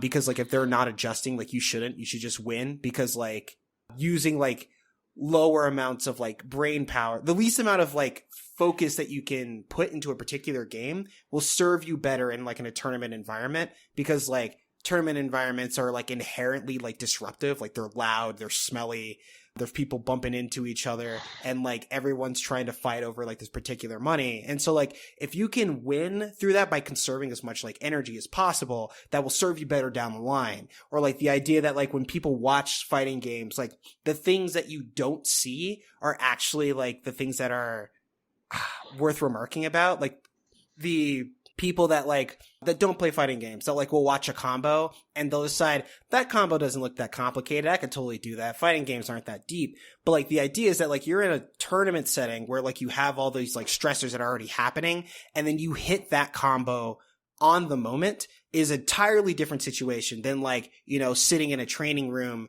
and like bashing your head against the combo like 15 times until you get it, you know? And the idea of like learning things like footsies or like positioning and putting yourself in a situation where you have like the highest percentage of winning is an entirely different thing that you don't necessarily see by just looking at a combo happening on screen. And trying to refocus those like energies on those types of endeavors was something that they were concerned about, or at least Seth Killian was concerned about back in fucking 2003. And if anyone's on Twitter and has seen anything like Scrub Codes, you would notice that that mentality still kind of exists. It's still around. I don't want to say that fighting games haven't gotten any better in the past time, because that's fundamentally untrue. Like the level of play has increased astronomically. The ability to communicate and like discern and organize among fighting game communities is better than it's ever been. And the idea that like you're able to essentially like identify and like, for lack of a better term, like shame and like root out these types of like attitudes in a public forum is something that simply wasn't possible before. And so like, I think that fighting games as like a genre and the people that play them will be able to like learn more and be able to teach more effectively about the things that are important and that like will help people grow and will ultimately lift the player base into a higher skill level, maybe even a higher like, you know, level of behavior, God willing. But meditating on these like particular articles this week has like shown me that there are some things that I've always had issue with in fighting games that may be potentially fundamental. And I'm not sure if it's simply because of like the environments or if the people that gravitate to fighting games, and it's something that I've been giving a bit of thought to. But I don't know. I'm still working my way through it. There's really probably no like culture and history. Okay, maybe there is if I think about it for like a long ass time. Like I could think of like a couple candidates, but there's this kind of like cyclical way that fighting game development feeds off of the FGC. I can't think of another genre where the like. I mean, you know that there's always people in boardrooms looking at like like trends in games and things that people embrace. Like, hey, looks like the fans like the ping system in Apex Legends. So maybe to make the fans happy, we should add it to Fortnite. But that's not the same thing that goes on in the FGC. The trajectory of Seth Killian from this like, I'm trying to think of like almost like Martin Luther figure. Yeah, this was definitely Lutheran. Like, holy shit. Yeah, like, you know, this man like nailing a proclamation to the fucking door, and then the career trajectory to like Capcom, and then you know, like what he was trying to accomplish at Radiant before he took his fuck you money from Riot. Because like the stuff that he was doing at Radiant is like fascinating to me. There's been very, very few people or very few development houses who've kind of like been interested in like stripping down fighting games to their fundamentals in that specific kind of way while still preserving the idea of like a high skill ceiling. Right. It's kind of like, hey, let's open the door, you know, so more people can get in, but still leave the sky as the limit. That's been like an interesting like development target and like interest vector, and I always am interested whenever like fighting games like introduce characters who are you know, purpose driven, designed to be like these are the characters that are designed to like get people to play fighting games. And I'm like, well, how the fuck do you message that to anybody except the people in the FGC? You know, like I think Street Fighter V was a good example. They had, what was his name? Like Ed, like they introduced a character in Street Fighter V who was supposed to be like baby's first fighting game character. Like he had like simpler inputs, easier to string combos, you know, more invincibility frames in certain animations, like a character that was designed to be something that like people who wanted to get into fighting games could like hook into more. Just like the way that the development feeds off the community and the community feeds off the development, and the toxicity of the community and the people who push back and again, like I could watch like give me the fucking Ken Burns 10-part 20-hour history of the fighting game genre and community documentary. Like I want to see like the guy with like the 1,000-yard stare and the sad face, like I was at Evo that year. Like show me that documentary. I don't think there's any other kind of genre that could support something like Dive Kick. Dive Kick is so in-jokey. All of the characters in Dive Kick are in-jokes about a genre, you know? And people who like fighting games get them. You know, like, you look at the final boss of, like, Dive Kick, and you're like, oh, he's S-Kill. Oh, I get it. He's Seth fucking Killian. Oh, look, he's... Yeah. Look at that teleport kick, baby. I know that teleport kick. Like... And, like, there's nothing else like it. It's just this huge fucking, like, hole. And it fascinates me. Like, you know, to the folks at home, like, earlier this week, like, I think Rocky accidentally sent a couple messages to the Impossible Coin chat when he was, like, I guess looking for his, like, FGC group chat. And, like, even more than, like, say, Monster Hunter stuff, like, I definitely looked out the window like a kid during the rain at these messages. I was like, man, FGC is neat. Like, it's so weird. It's so fucking weird. Tegan, do you ever have FGC envy, Tegan? Absolutely not. For sure. It always feels like I'm looking at, like, a bunch of people who are very excited about something, and I'm like, I don't know what you're cheering for, but good job. Right. No, I get that. And, like, so, like, there was something that was, that I saw. There was a discussion that I was paying attention to this past week where it's centered around a meme that basically put like FGC players like on a bell curve. And like, you know, on the low percentiles, there were just people who like show up and their motivation is like, I'm just pressing buttons, right? Yeah. And then like in the high like middle, right? Like where it's like most of players, but it's like really high like information focus. They're learning about things like Okizeme, which is like what you do after you knock down an opponent. And like they're memorizing things like frame data or like, you know, putting together particular setups for their character. And then like on the high percentile where like there's almost no one, they're kind of back to like, dude, I don't know, I'm pressing buttons. I'm pressing buttons, but sometimes when I press these ones, I do better than other times.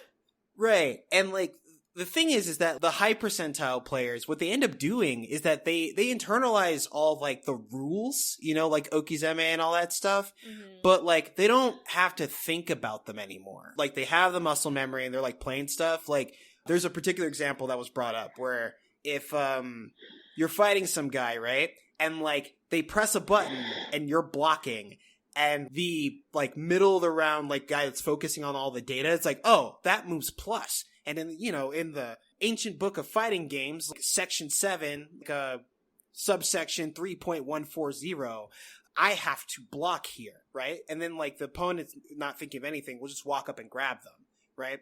While like a high percentile player will like be in that same situation where it's like, that moves plus. Like, yeah, I mean, it's sort of plus, but he's kind of walked up and grabbed me like the past 4 times. Like, I'm just going to mash buttons, see what happens. And then like, they hit the dude when he's like mashing buttons, like, hell yeah. And like, that's it. And that's their like situation. And it's like, it's one of those things where like, specifically when you start to care about fighting games, especially in slow ones, like non-anime fighters, there is a significant amount of time where you're like ingesting information and like trying to demonstrate that you like care about the gameplay and trying to get better, and you're just gonna get your shit kicked in. And it really feels like I'm doing all this shit and I'm still losing. What the fuck? at the end of it, like once it's already internalized, then you can play fighting games forever. Like you're in the club. You can look at a fighting game. Like I remember there was a moment when I was still learning fighting games. I was like at some expo and there were like, you know, people that were deving fighting games and they were like showing people. And there was like this horror themed fighting game. And I was just messing around with it. I think I have a poster for it somewhere. I don't remember what it was called, but I know it came out on the Xbox. And I was playing with some random dude. I did not know him. And like we were just like hitting buttons going back and forth. And like the dev like kind of walks up behind us and he looks at the dude playing the werewolf and is like, hey, you know, that guy has Rekkas. And he's just like, oh, for real? And then like he starts doing like the Rekka movement and he's just roasting my shit. And I was just like, Jesus Christ. Like I was trying to figure out what Rekkas were in that particular moment and now I'm just losing. But like that guy like had like, you know, the internal knowledge of what Rekkas mean in like fighting games. And he just blew me up forever because now he had a game plan based around those Rekkas. Like, you know, it's not like gonna win him tournaments or anything, but he could beat me who have like barely no idea what fighting games are. And like, that's a really frustrating thing for people who like care or want to care about fighting games. That like, usually there's like general upward movement where like sometimes you get people that are better than you that you can pull off lucky wins against, but you consistently win against people that like don't know the rules. But like learning the rules for a long time, especially in slower fighting games, leads to you getting your shit kicked in because you're too focused on the rules and you're not playing the game anymore. And that sucks, honestly. Like anime fighters have less of that problem. Like you spend less time focusing on like that middle section because the game is so fast that it's so difficult to play perfectly anyways. So like you get closer to like back to pressing buttons a lot quicker. But like that is a significant barrier that feels like indicative of fighting games that I'm not sure how and honestly if I want to deal with, which is weird. I'm still trying to figure it out. Fighting games hard. But like it's half of it's like honestly like where should I be standing? But like sometimes you get stuck in like the frame data stuff and like it's useful, but like not that useful. And like jeez, and it's hard to tell what's important. Like if someone told me like today, what should I know about Street Fighter 5 if I want to be a good Street Fighter 5 character? And I'm like, I don't know, dude, play someone you like. Try to learn where your buttons hit, and like that's just experience. Like I can't like orally teach someone how to play fighting games. Like I think they just have to sit down and play, which is wild, honestly. I think that the only thing I've learned now about my interest in the fighting game community is if you want to get into fighting games, a personal thing I have learned is, for the love of God, start with a game that launches with proper support. Yeah, I get that. I remember years ago being like, okay, let's fucking do it. Going and picking up my copy of Street Fighter V on launch day, being super excited. I'm like, this is the day. This is the day Brian gets into this. And like, I ordered my fucking fight stick. I sat down with my fight stick. And I was like, all right, never mind. And I banged my head against that wall for months. And like, Capcom did nothing until Street Fighter V launched to make that easier on people like me. When they launched Street Fighter V, they talked a good talk about like wanting to, I guess, bring new people into the game. But they launched that game bare bones as fuck, and they rushed out the door to get it into the hands of the FGC, who knew what they would already be doing with it. Mixed bag. There was a big fight about like Street Fighter V. But Brian, I do acknowledge your experience, and I have some advice for you. Yo. First, buy Guilty Gear Strive. And unless I tell you something different, start day one with Potemkin. Okay. Yeah. Or, you know, actually, you should play a character that you think looks cool. That's what I should actually tell you. But I think you'll like Potemkin as a character because, you know, he is ultimately a grappler, but like he is actually surprisingly strike heavy right now. But Guilty Gear Strive, which like has like the attention of the fighting game community for a couple of reasons. One, like rollback netcode is an incredible quality of life feature that like almost triples the amount of people you'll be able to play with because like you're not limited by region anymore because of the way that rollback works. Like I've seen pings as high as like fucking 200 milliseconds that would make most online games unplayable, and the game plays just fine. And I've seen like comparisons of footage where like there are significant differences between people who are playing across the world. I'm talking about like New York City to Japan. Mm-hmm. And they're playing with like 6 or 7 like rollback frames. And when they compare the match footage as they both like upload it to YouTube, they're literally a frame off of each other with like a 5,000 mile difference between their 2 locations. Man. Yeah. So just like sit down. Strive, I think, is like the new big thing that's going to happen. And so there'll be a lot of people playing because it is important to play people within your skill level when you're trying to learn. Right. Otherwise, like when you jump into older games, you're just going to get roasted until you learn the information. And to be honest, you're going to get roasted anyways. And so like a bunch of new people will be getting into like Guilty Gear Strive, at least for like the first month, I'd say for sure. Because in addition to being a very storied and like loved fighting game series, it also has like incredible character design and pretty significant lore. So there's a lot of things that will pull on people who are interested in fighting games and the things that they have to offer. I've thought about like getting into Mortal Kombat, and part of the reason I thought about getting into Mortal Kombat is that like I played it was when I was a teenager and in my early 20s and loved it. You know, like I was like actively playing the Mortal Kombat series like up till around the time that Melee came out. Sure. I love the world. I love the big stupid like grandiose story. I love that the Mortal Kombat community, like even when they actively fall off, organize, like repopulate the servers weekends, kind of like Dark Souls, because they know that like normally like it's only like the top tier people who are still hanging around playing actively online, but like the MK fan be like, okay, it's time to repopulate the servers so that way people have a chance to like play against people at their skill level over the weekend. Sure. So like I like that goes on, and the combination of lore that I already care about plus like that kind of attitude within the community is attractive. But I gotta tell you what, this Potemkin dude looks absolutely fucking cool. Yeah, Potemkin's great. I knew you'd like him. Yeah. There's one thing that straight up spooked me during the beta. He has the ability to like ground pound the area, and like it's not dodgeable. Like if you're on the ground, it's gonna hit you, but it doesn't deal damage. Like it's specifically like for setup. If you score a knockdown, like now he gets to play Oki, and you have to like wake up and figure out what you're gonna do then. Mm-hmm. And I play a character that doesn't have like an invincible wake up option where like I have invincibility frames as I'm getting up and still dealing damage. So I would like consistently get spooked by that fucking knockdown thing. Now I'm better about it. Like I would just, either take the drop or like start an aerial offense with my character because they're all rush down. But Potemkin has some shit, and he's going to be pretty strong day one, which should give you like some cushion. Mm-hmm. And like he doesn't seem to have weaknesses. He's almost certainly going to get nerfed. So that's why I mean, like if I tell you something different, maybe consider someone else. But like you should pick a character that you think looks cool, that's interesting to you, because like it's important to bond with a particular character as you're playing, and you're going to be losing anyways, no matter who you are. Daigo's going to lose like a solid number of games, like when he picks up Guilty Gear Strive, but then he's going to figure out like his playstyle and what he likes, and he'll lose significantly less. That's just how that's going to go. That's it. Okay. When does Strive happen? June, I believe it's June 9th. Okay, all right. So I've got time. Mm-hmm. Cool. Yeah. Tegan. Just don't forget. Put it on your calendar. Don't forget. It's June 11th, my bad.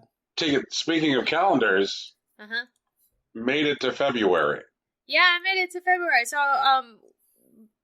2 weeks ago, 3 weeks ago, I don't remember. I decided to play Catchup in Animal Crossing, where I turned the clock back to January 2nd, and I'm going through literally every single day until I catch up. Right. I'm on February 4th now. Okay. I've started the festival event items are appearing in the shop, and the Valentine's items are available for me to, like, special order. And I'm ordering all of them so I can send them out to my neighbors for Valentine's. Yay! For sure. At the beginning of January, I got my mom art. I got the nostalgic painting is what originally showed up. But this piece of mom merch you can customize. And when you customize it, it changes the art, and one of the arts is stained glass, which is really cool. Ah, fuck. Damn it, that does sound cool. Yeah, it's not like fancy stained glass. It's pretty, but like it's not like it's like super intricate or whatever, because you know it's only so big. I've redone my back bedroom again, or my back like downstairs room, my main floor, and my kitchen is purple now. I haven't done anything with my like lovely yellow room, which is on the east side of my house. And I redid my upstairs again, and now it's back to pink, but it's different pink. Ooh. It's more like girly, like childish pink. The like millennial pink thing I was doing the first time. Oh, like that one bedroom in, Holiday. Yeah, exactly. That's about it so far. So in the entirety of January, and I did miss like 1 week of January where I was like, I'm not going to go back again. Red only came to my island twice. Which is really annoying, because I know there are other people who get them like basically all the time. Right. So I don't like having like a 3-week gap, I guess, or 2-week gap. It's frustrating, but whatever. I'll get there. What I'm trying to do is for each day that I'm in the game, I'm trying to upgrade someone's yard a little bit. So like Rocky, when you were last over, I don't know if Brian saw this, but when you were last over, I had like one little neighborhood set up. Right. Yeah, so I've started fencing in all their yards. Oh. And okay. I've redone the walkway so it's all brick. And I've redone that bridge so it's also brick. And it's starting to look really cute. I'm going to try and get all my villagers on that side of the island, and then I'm going to set up different, like, fun stuff on the other side of the island. So, like, one side's all, like, living, and the other side's all, like, commerce sort of things. Yeah, like SimCity. Yeah. Like SimCity. And if Brewster comes back, which I think people are still expecting he's going to come back sometime this year, I'm going to put him, like, over on the commerce side, and, like, I don't know if I'm going to put him near my museum or not. I cleared out, like, a whole field next to my museum, and I kind of want to use that just to display, like, the stuff that Gulliver brings you. Okay. The, like, international monuments and stuff. Right. To have, like, a little walk area. I don't know. I think it'd be fun. But other than that, it's starting to, like, come together. Which is weird, but also nice. I'm not bothering with, like, breeding flowers right now. Yeah, I still don't understand breeding flowers. Like, I don't get it. I can do it, I just don't like it. So, like, the one thing that I definitely need before I can start, like, my little... I want to make, like, a little flower garden. Like, sort of like an English garden, like a little park area with a fountain, some benches and stuff. And one of the things I need before I feel like I can comfortably get started on that are some green mums. And I cannot breed green mums to save my soul. It's so frustrating. That does sound like a pain in the ass. But my island's still only 3-star, but I think, like, the way that I'm starting to, like, build it up is gonna get me to 4-star once I have everyone's, like, individual yard set up. Also, Samson has left my island. I didn't get his photo before he left, but whatever. And instead, I have Tia, who is an elephant who looks like a teapot. Oh, yeah. Yeah. So she's another, like, big sister type. So her and Bertha have the same personality. But she was really cute. I was hunting for Francine, but that's okay. So I have Bertha and I have Tiffany's photos already, and I'm hoping one of them asks to leave next so that I can hunt again without feeling bad, you know?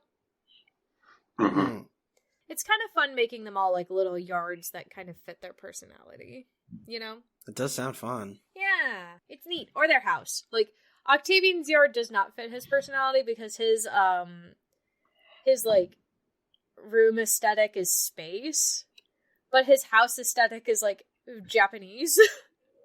So I made him, like, a little zen garden with some bamboo fencing and stuff. And it's got, like, I put some sand in the back and, like, a mossy rock and a little bamboo bench. And then I give Tia like a little English rose garden kind of style. She's got hedges all around her house, and like she's got a little like garden chair in her yard and that sort of thing. My next quality of life update request from Animal Crossing would be the ability to customize fences. I would like to be able to use like colored roses to make a rose hedge. You know? I would like to be able to paint a fence a different color. I think that would be neat, and it would make the outside stuff more specialized, you know?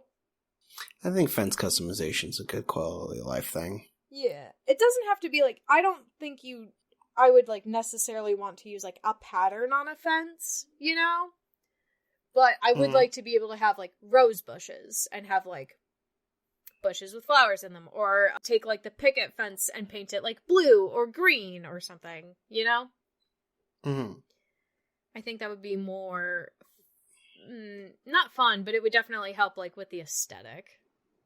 Damn, blue fences do sound like a vibe. Right now there's only the one kind of blue fence. It's like the metal rung one, and like that's not my vibe. I'm trying to make like individual fences, not just one, but whatever.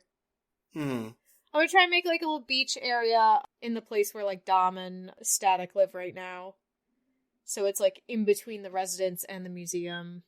I'm gonna have to move the shops probably, but I don't know where I want them yet. I'm still trying not to change the overall like river path in my island too much, but I've definitely started messing with the mountains, so we'll see.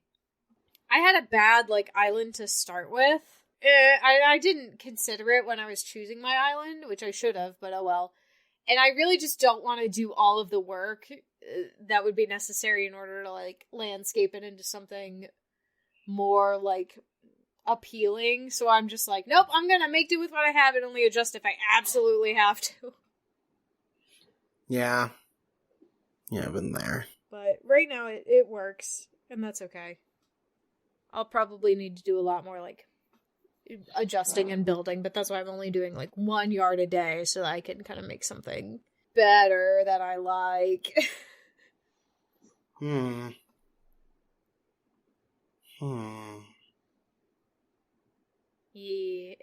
It's a time. It's alright.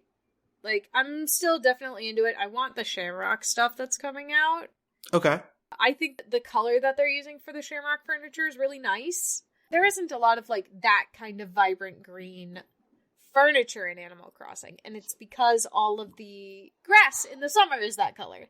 So, like, fair. I get it. You don't want it to blend into the world around it. Like, that makes sense to me. But I want it. I want it all.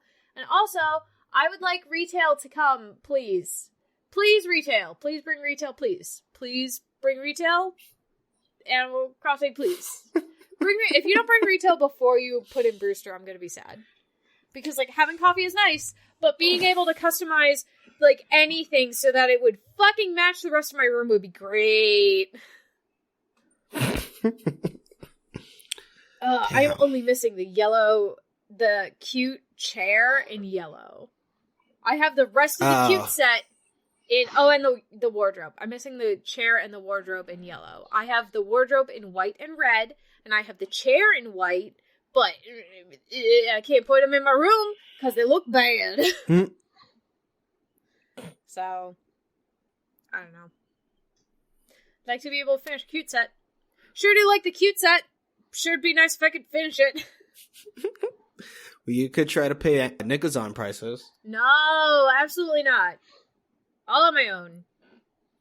I still got like 7 billion bells. Oh, that's right. So I'm doing okay, like, price-wise, but I don't want to deal with Nikazon prices. Although I am going to have to deal with Nikazon prices once the goddamn Hello Kitty collab is coming. Yeah, when is that? Soon. Spring sometime? Yeah, that makes sense. Let me see. The Sanrio frog gonna be there? I'd go for this. Okay. Yeah, it's gonna be there. Might go back for that.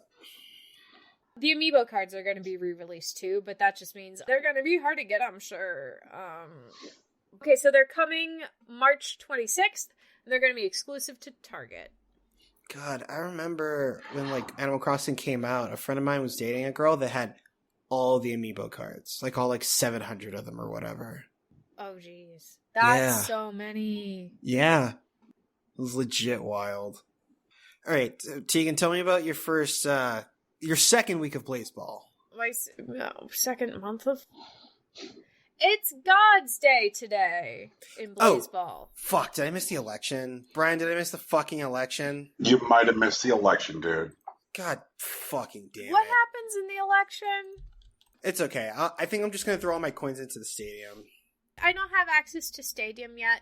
I think I have to buy a hot dog or pizza in order to have access to the stadium. But, like, I don't know what to... Why I don't know. Oh, you got free will. Congrats.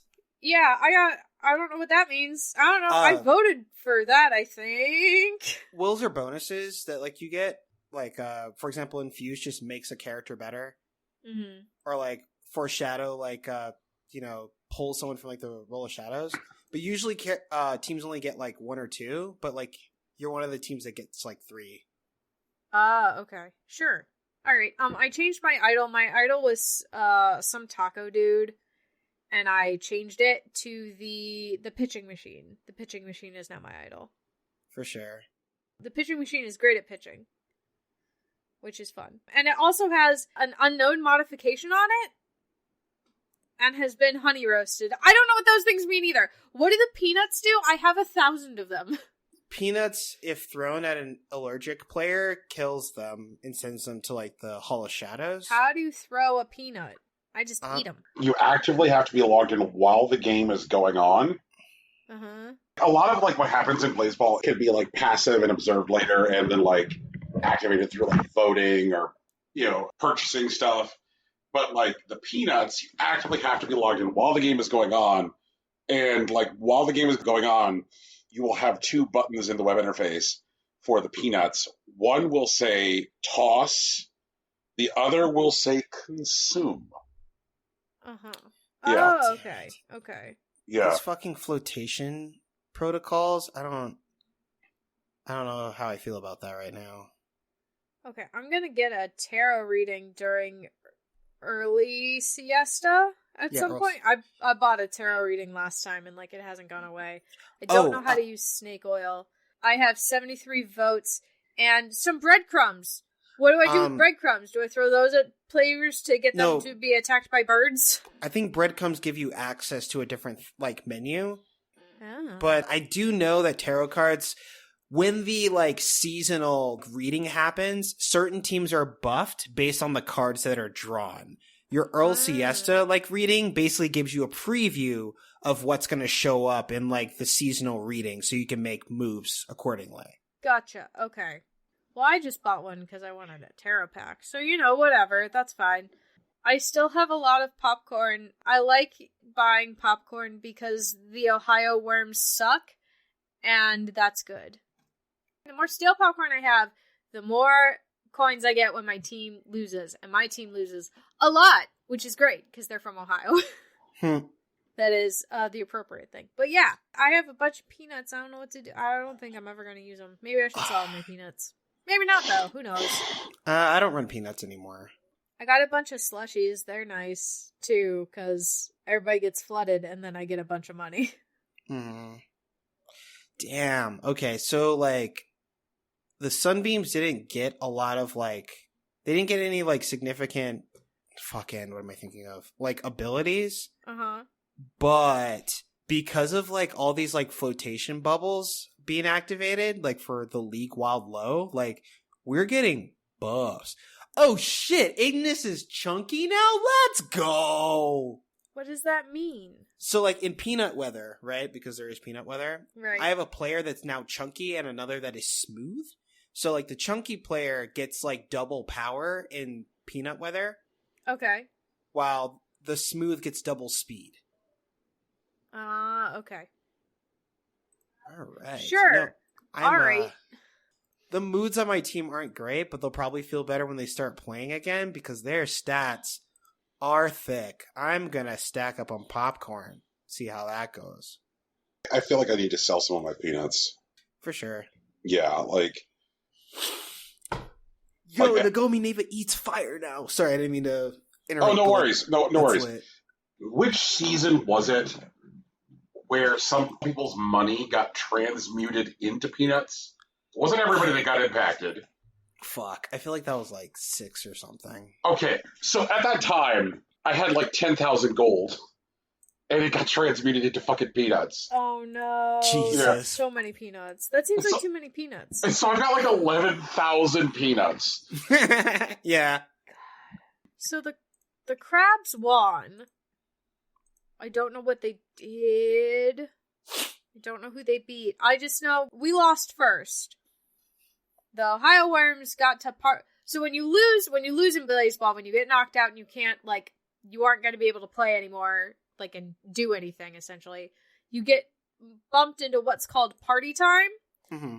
And we got the Ohio Worms got to party time first, and they got there faster than any other team so far in Blaseball history, and the last fastest record was set in, like, season 6. Yep. We beat them by, like, 9 days, I guess. Yeah. And, like, you know what? Fine.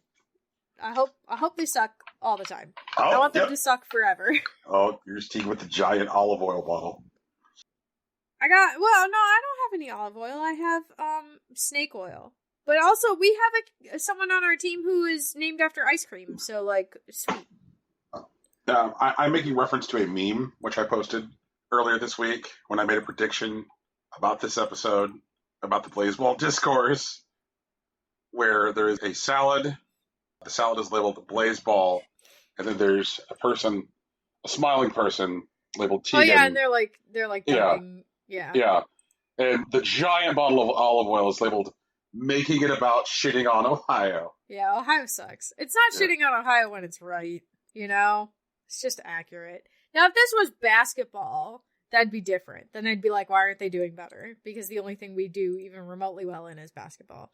But it's baseball, so we should suck. Sucks to suck, but we should suck. You know?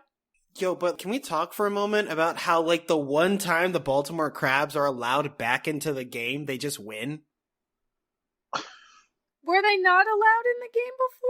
Remember Baltimore Crabs, they fought God, Yep. and they got trapped to fight Yep. God for a season, and then they were just gone. Baltimore Crabs weren't a team anymore, and they got added back in with these other 3 teams, the Georgias, the Core Mechanics, and the Ohio Worms, but they won their division, and then they won the season. Oh. Okay. I want to talk about how well my betting went for the season. Okay. Did it go really well? Also, snake oil is what you use. That's how you bet, by using snake oil. Yes. Okay. Yeah, and you can, like, ramp up the amount of your maximum bets by purchasing more snake oils. Okay. So, like, I guess so I'll that do way that. I was able to close up my season with 35,000 gold. Oh, okay. Yeah. That seems like a lot. It's pretty good. Yep. I feel like that's a good one-season haul. Good to go. Okay, well, I just went from 2 snake oil to 12, so maybe I'll do better. Yep. I'm gonna buy more popcorn for when my team loses. And also more popcorn for when my team wins, because they won a lot more than I was expecting. I leaned heavily into stale popcorn, so I got a pretty big haul out of, like, this season's, like, play. Just shy of, like, 40K. I currently have 62 stale popcorn. So I get 500 coins every time my team loses. Damn, Oh, but, like, Wild Wings actually did really good this season. Yeah, which is great because, like, the synergy between my bets and my stale popcorn, you know, like, was really there. So that way, like, if my team happened to lose, my stale popcorn was there taking the sting out of the bet. Hmm. Yeah. It's like, I love, like, building this, like, no matter what happens, I win, baby strategy. Which is just make the numbers go higher, which makes it feel like a click. There's parts of Blaseball that feel like a clicker, you know, like a classic clicker where you just, like, make the numbers go higher. Yeah. You know, in the case of, like, throwing peanuts, it's like make the numbers go lower. Like, how quickly can you sit there, like, throwing the peanuts? Which is really fun because, like, every time you throw a peanut, the game is, like, running the RNG on whether or not your peanut kills somebody. And I just fucking love that. Just like, how quickly can you sit there and like hammer the toss button during a game? There may have been about an hour and a half I spent hammering that this week, which got me down to the 11,000 peanuts I currently have. I was already pretty well stocked on peanuts when I had money get transmuted into peanuts. So I was like, you know what? I'm just going to log in one afternoon. I want to fucking throw me some peanuts. And it was a good time. I did not kill anyone, but, you know, it was still a good time. Also, like, I must have missed this when it happened. Rocky, what happened to all the squirrels? Wait, squirrels? Yes. Like, when did they die? When were they gone? Like, what happened to the squirrels? Oh, wait, there was like a squirrel like weather effect before, right? Right. I haven't seen any squirrels. Yeah, It was discontinued, but I feel like it left like around season 8. right. I'm not sure. Like, what the squirrels were that, like, you used to have the ability to, like, hire squirrels to eat peanuts. And so, like, what would happen is like, when your team is at bat, in the event that someone throws a peanut, the odds of the batter being struck by the peanut are reduced based on a second roll on a different RNG table about, like, the squirrel jumping through the air to catch the peanut before it would hit the batter. And then there was a third table, which was the squirrel choke table. And so the thing I was curious about is, like, was the resolution of the squirrels that all the squirrels just finally choked to death? Yeah, I don't know for sure. Yeah. I mean, Blaseball is mysterious in that way. I still don't know what's going on with the fucking ticker these days. The ticker's very excited to be here. Yeah. And, like, that's cool, I guess. The ticker wants its own stadium. Do you think the ticker will make its own team? I think it'll get its own team one day. I don't know when, though. Should we all back the ticker? I don't know. I don't trust the ticker right now. I was wondering if the ticker was going to become commissioner. I don't think the ticker and the commissioner have met yet. I would really love it if there's like a war between the ticker and the commissioner. Well, when the ticker was saying, like, I want to speak to the commissioner, you know, like, it's like, oh shit, like, I was like, is this meta plot for like a few seasons from now? Like, It might be. yeah, I think the ticker has to meet the commissioner first, though. right. Ugh, man. I'm wondering if they're gonna... I think if he says he doesn't like slushies anymore, I'm gonna sell all my slushies. I think slushies will probably get nerfed soon because I made a lot of money on slushies. Holy I shit. made a lot of money on slushies, too. Also, apparently the ticker is claws. Is claws or has claws? Has claws. That's weird. The ticker has said, congrats to the Baltimore Crabs, my claws go up to you. So that's weird. Why does the ticker have claws? Oh dear. That is a concern. But, you So know. yeah, I successfully made it through my first season of Blaseball. And for those of you keeping score at home, I still have no idea what the fuck is going on. Are you having a good time? I'm having a time.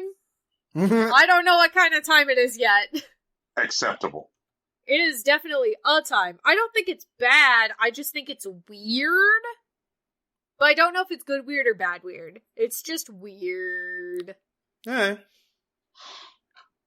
I may have been playing some video games. For sure. No Yeah. way. You didn't Yeah. just spend the entire week researching hamburgers? I did not. Okay. Yeah. Tell us about the games. I fell back into Sneaky Sasquatch. And I kind of want to apologize to Sneaky Sasquatch. Why? Didn't you just praise that game? Wasn't it chill? I did, but I think if I had dumped the kind of time that I've now dumped into Sneaky Sasquatch around the original time of release, if I had been like, okay, Sneaky Sasquatch, like, I want to give you all the attention you want, then Sneaky Sasquatch would have been a lot more involved in Game of the Year conversation. Okay. I've gotten in and the hooks are in me, and I did not fucking realize like how deep this rabbit hole goes. So there are, as near as I can tell, 3 major quest lines which I am following right now. One is that an evil developer wants to buy and shut down the campground where I live. Sure. Right. Fuck him. And so I am currently engaged in a quest to find pieces of a treasure map that will lead me to an amount of money to like fend off the developer's purchase. So like so far I'm pretty geared up. I have like multiple outfits. So like the only humans right now in the campground who are not fooled by my outfits are rangers. So like I can effectively just like walk by most people and they just don't give a shit. This has helped me acquire most of the pieces of the treasure map. At this point, I have like 3 outstanding pieces of the treasure map, which I still need to get. One is involved by going into a mine and solving a dungeon with dynamite, like figuring out how to like blow it up and then like use the mine cart to get to the map piece. Sure. Yeah. Sure, yeah, okay. Uh-huh. And then, like, one is, like, there's just, like, this giant-ass part of the world map, which is, like, a ski lodge and a ski mountain. And then there's a guy up there who's like, hey, man, I've got a piece of the map. I'll race you down the mountain for it. At which point the game's like, hi, hello, oh, welcome to our elaborate and well-designed fucking skiing system. Where you could do, like, aerial tricks, and, like, landing tricks makes you go faster, and I'm just like, holy shit, like, it's grading me on my landings. It's like a totally sophisticated skiing system. Like, okay, fine. And like just wandering around the snowbound, I'm finding other things to do. Like there's a whole bunch of kids like who are like have made like a snow fortress and they're like, come play a snowball fight with us. So it's like, please check out our snowball fight mechanics. And then there's a dude up there who's like, I just want a snowman, so I like helped build a snowman. The kid's got like snowman building mechanics, and this is all like just stuff on top of getting the fucking treasure map from this one guy. There's like a guy who has a quest on the mountain, like a side quest. He's like, man, I've been up here so long. I need some vitamin C. I need oranges. And I'm like, I got you. And then the third. I'm sorry, I'm missing 4, not 3. Fuck. There was going to say there's the one at the racetrack, but I think I've got the one at the racetrack locked down because I have been buying and upgrading a car. Okay. Uh-huh. In my Sasquatch stealth game.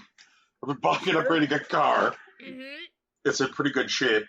And I've discovered that if I go to the golf course at night, there are a bunch of raccoons who are like, meet us at the racetrack. And so then I go to the racetrack after I meet up with the raccoons at the golf course, and the fucking raccoons are racing golf carts at night, which is great. Because like the reward for beating the raccoons is s'mores. There is a duck who wears a hat who likes s'mores. And like if I cook the s'mores, he'll like give me a lot of money per s'more. The issue is, though, right now, I don't own a proper gas stove or, like, a good oven or cooking implement at home in my Sasquatch house for, like, preparing s'mores. And so, like, the way I have to prepare s'mores is I have to sneak into the ranger station, which is, like, a high-intensity stealth mission, cook the s'mores there, and then, like, get out before I'm seen. And I opened a bank account in the game. Uh-huh. Because I went to the bank, and they're like, hello, can I help you? And I was like, yes, I'd like to open a bank account. They're like, well, you can only do that if you have an appointment. And so, like, I got the number of the bank, and I went back to the payphone at the campground, and I called into town to the bank, set up an appointment, went the next day, opened up a bank account. Uh-huh. Got an ATM card and everything. Oh, my God, what the fuck? Yes. Hey, Brian, what's this game? What the fuck? It is a massive open-world RPG with an emphasis on stealth mechanics. Uh-huh. Sure it is. Yeah. Sure it is. No, I don't think so.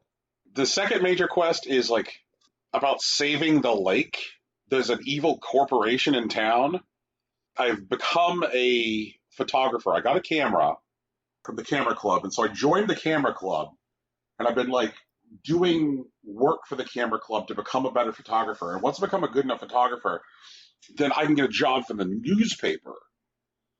And I can try and catch this corporation in the act, dumping their chemicals in the lake. Another one of the things that I can do is to like try and like catch specifically the head of the corporation, who I believe is in league with the mayor. Try and catch them doing like an illegal meet and greet. But like the path I would have to follow for that is to become like a police photographer. But like knowing that the mayor is in evil and in league with this corporation kind of makes me want to follow this question to the end, because I think where this is leading is Sasquatch becomes mayor. I already can go to City Hall, and if I have like money and I have the paperwork filled out, I can legally change my Sasquatch's name, which is wild. I followed a whole quest chain about a guy who had lost his dog and helped to like reunite him with his dog. I saw a flyer on a board, and then I went and I found the guy like standing in the strip mall all upset and told him I was responding to the flyer, and he's like, my dog looks like this. And so then like I found his dog, but I also found an entirely different dog. And so I adopted the dog, and the dog now lives in my house, and I have to like feed my puppy, and I can take my puppy for walks, and the dog is happy to see me and such. And like there are these like ducks who wear construction hats who like do construction projects for me. I just have to like pay them to do it, but I also have to bring them the lumber from the sawmill. So I have to like get my truck and go get the lumber and bring them back. They're like, okay, you pay my guys and bring me the lumber. We'll work on the project for you. Is this the same truck that you're racing? No, that's my car. Oh. I currently own a car and a truck and a golf cart. Uh-huh, okay. Yes. What? There is another quest chain which is available to me, which is the building of a museum. And it is very apparent that once the museum is open, it is going to be an Animal Crossing-ass museum. And I'm like, oh man, this seems great. I just got to get some of these irons out of the fire before I start dealing with this whole museum quest chain. And like, I don't even know about what the fuck is going on in the sewers. Like, I've gotten down in the sewers in town a little bit. There's obviously some stuff going on in the sewers. It's not entirely clear yet. But like, if I take the secret entrance into the sewers behind the coffee shop, there's a whole thing. Also, I may be a person who is heavily shoplifting in this video game. Uh-huh. You know what? Why not? You don't have money anyway, or maybe you do? So the way I make money in the game right now mostly is I do one of two things. There's a bear who very much enjoys beef jerky, and so I will go to the gas station and I will shoplift a bunch of beef jerky, but I have to haul ass to get away from the cops. Or I go to the grocery store and I hit the produce section and I steal a bunch of oranges, and then I go to the ski mountain. And that person is like, I need some vitamin C, will pay an absolutely outrageous amount per orange. Because he needs the vitamin C. I'm currently working on a construction project, which will allow me to have like fast travel points for the racetrack and for Ski Mountain. But yeah, like there's all kinds of different quest threads. I got a refrigerator for my house, so that way I can store some food. So I don't have to sell or eat my food all at once. I am absolutely wowed by the amount of shit there is to do in this game that is all like very, very well executed. I solved a hedge maze. That was fun. But yeah, it's a lot of fun. It's super cool. It's become very, very clear what I'm going to get as a result of like resolving the Save the Park quest chain.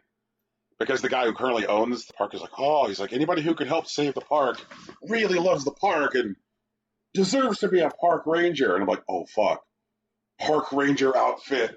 That'll certainly fool the park rangers. I mean, it's not going to be a park ranger. You're just going to be a park ranger at that point. I don't think it's... That doesn't sound like an outfit. That sounds like a job promotion. Yeah, I mean, I guess there's that. I wonder if that'll conflict with my job at the coffee shop.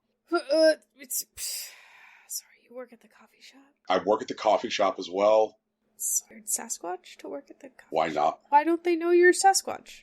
Because I had on pants. Oh my god. You had on pants? I had on pants. They won't hire me at the newspaper yet, though, like I said. And man, like, they're just... Okay. I think one of the things I like is that, like, if I were to look at the DNA of this game, I would say that I feel like it is much closer to the Yakuza series than it is to Grand Theft Auto, which is, like, it's an open world, but it's a smaller open world, but, like, there is, like, a very large number of deeply designed things that you can entertain yourself within that space. Right? Mm-hmm. I've lost whole days in Sneaky Sasquatch in the arcade, playing the various arcade games to win tickets to redeem for prizes. Because I'm like, I want these prizes. I want the cool watch from the arcade. In the arcade, there's a Zelda game in the arcade or something like a Zelda game in the arcade. I'm like, I'm going to beat this fucking Zelda game. I'm playing the Zelda-like inside of the Sneaky Sasquatch open world game. And part of the pay structure for devs for Apple Arcade is, like, based on playtime for Apple Arcade titles. And Sneaky Sasquatch, like, consistently sits at the top of playtime for Apple Arcade games, which is why the devs have been so robustly supporting it and have been like, okay, we've added new quest chain, we've added new area, we've added new stuff you can do. Because it seems like pretty much anybody with Apple Arcade dumps a shit ton of time into it. And, like, I'd only really, like, casually fuck with it. Let me jump in here and, like, find out why people who with Apple Arcade, like, evangelize so hard about this. And I'm really glad I did. Like, this is a shit ton of fun. Also played Spider, which I should have been playing already. Spider is a super cute game where you're a little mechanical spider, and it's the 1960s. And it's a spy movie, and you're doing spy stuff as a little cute mechanical spider, like, stop the missile launch, which requires getting to the button and pressing the button. Oh, you gotta go get the key. And so, like, there's, like, lots of puzzles about being a small thing in a big area. So it kind of feels like a less horny version of Mr. Mosquito, if that makes any sense. All right. Yeah, which I like. It kind of has that, like, mod flavor. Music's great. I'm digging it. And then, like, one of the things I did with Apple Arcade, which I should have already done, was, like, Way Forward launched 3 games on Apple Arcade, and to date, 2 of them are still exclusives.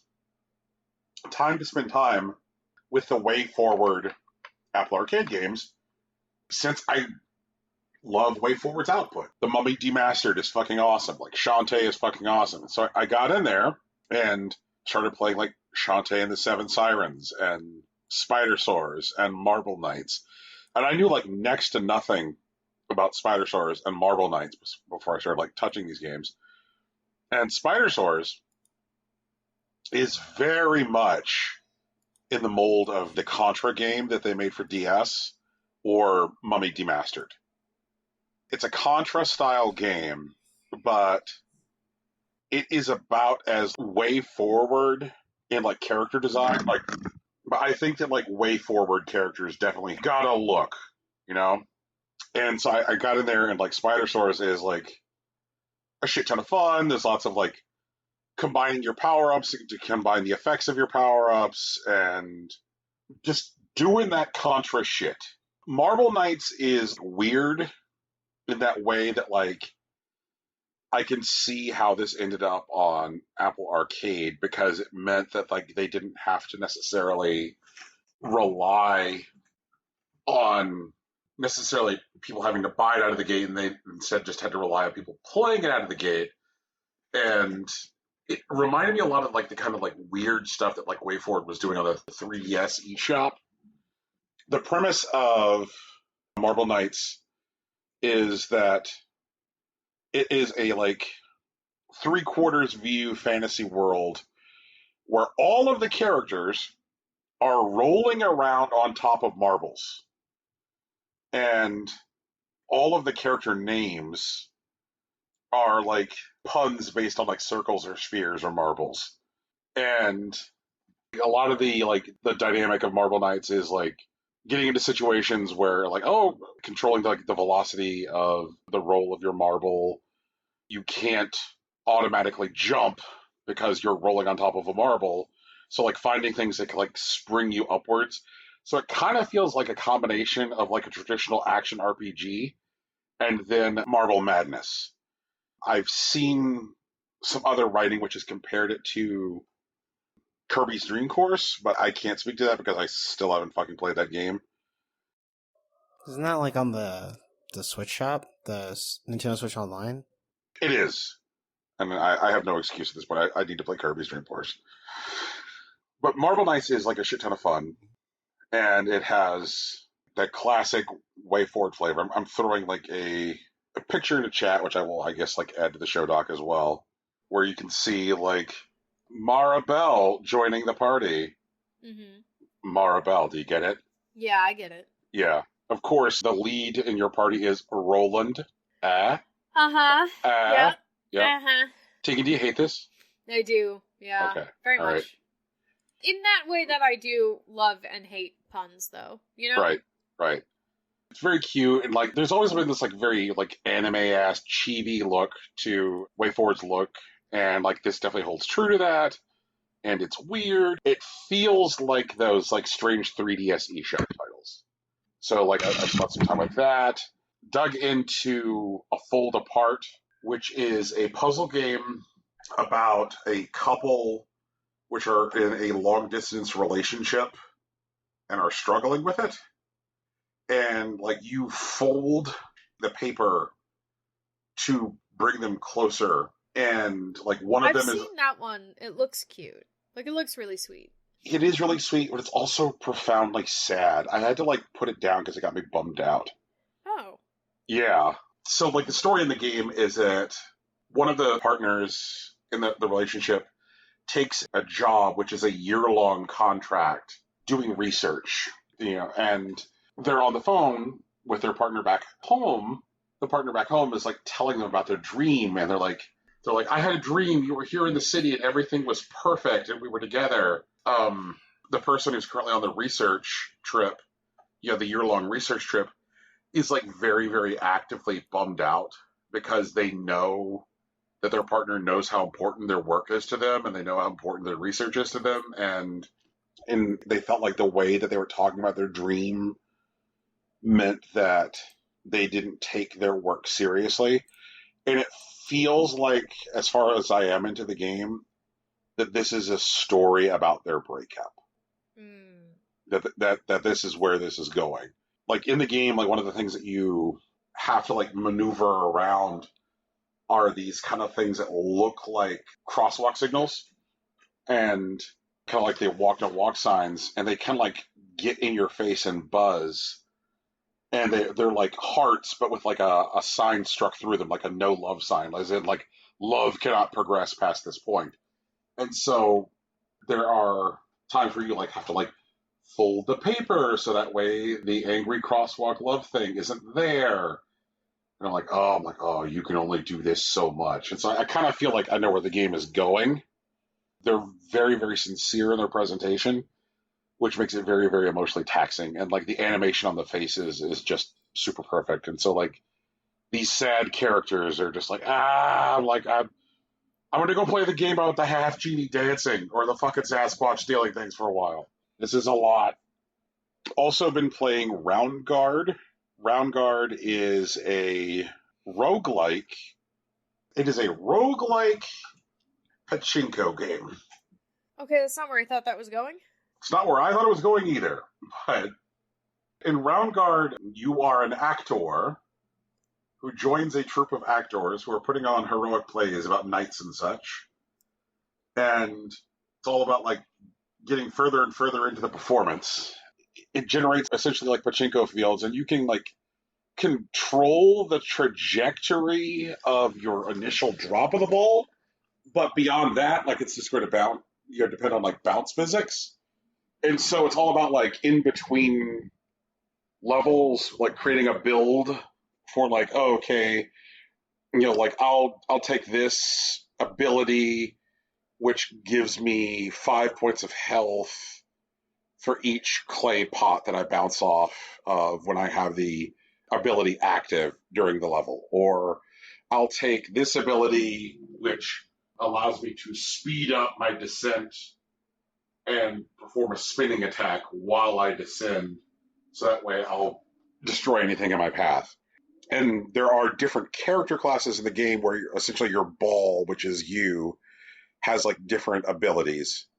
Like warriors have the spinning attack, rogues have double jumping, and then mages have spell casting. And then there's other like passive and active abilities that you can add to the characters. But like the core gameplay is this fantasy pachinko game.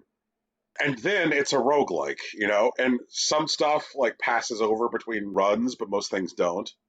There's that element too. And it feels like a very, very, again, like profoundly weird game.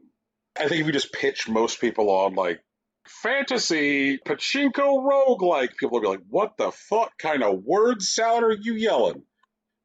But it's fun. And the game, which I've been spending like a lot of time of, and I started like dumping some screenshots and video onto my Twitter from it, is Alba, a Wildlife Adventure. It's a game that came out like at the end of December. It is available for Apple Arcade and it is available for Nintendo Switch. And it is a story of a young Spanish girl who is visiting her grandparents on vacation, and she discovers while she's on vacation that the wildlife refuge that she grew up loving on her grandparents' island is going to be bulldozed in order to make room for a large tourist hotel. And so she and a little friend on the island, they've committed to, like, we're going to save the wildlife refuge. And so they're, like, gathering signatures for a petition and, started, like, fixing things in the wildlife refuge because I'm like, if I fix the little bridges and tables of the wildlife refuge, they'll be happy, and then they can't bulldoze it, right? And my grandma gave me her old cell phone that I can use to take pictures of the wildlife on the island. And so, like, I'm running around, like, taking pictures of animals and, like, building my bestiary. Like, okay, I've seen these birds and these critters. I'm sorry, did you say bestiary? He did. Bestiary. Yeah, man, they're full of beasts. Right? Well, allow me to live in shame. We're here to help, my dude. Apparently, I'm not the beast of the rest. You play a lot of games. This is Tegan observation time. You play a lot of games that star young women, which is interesting. Like, your indie genre of choice seems to be young woman does thing.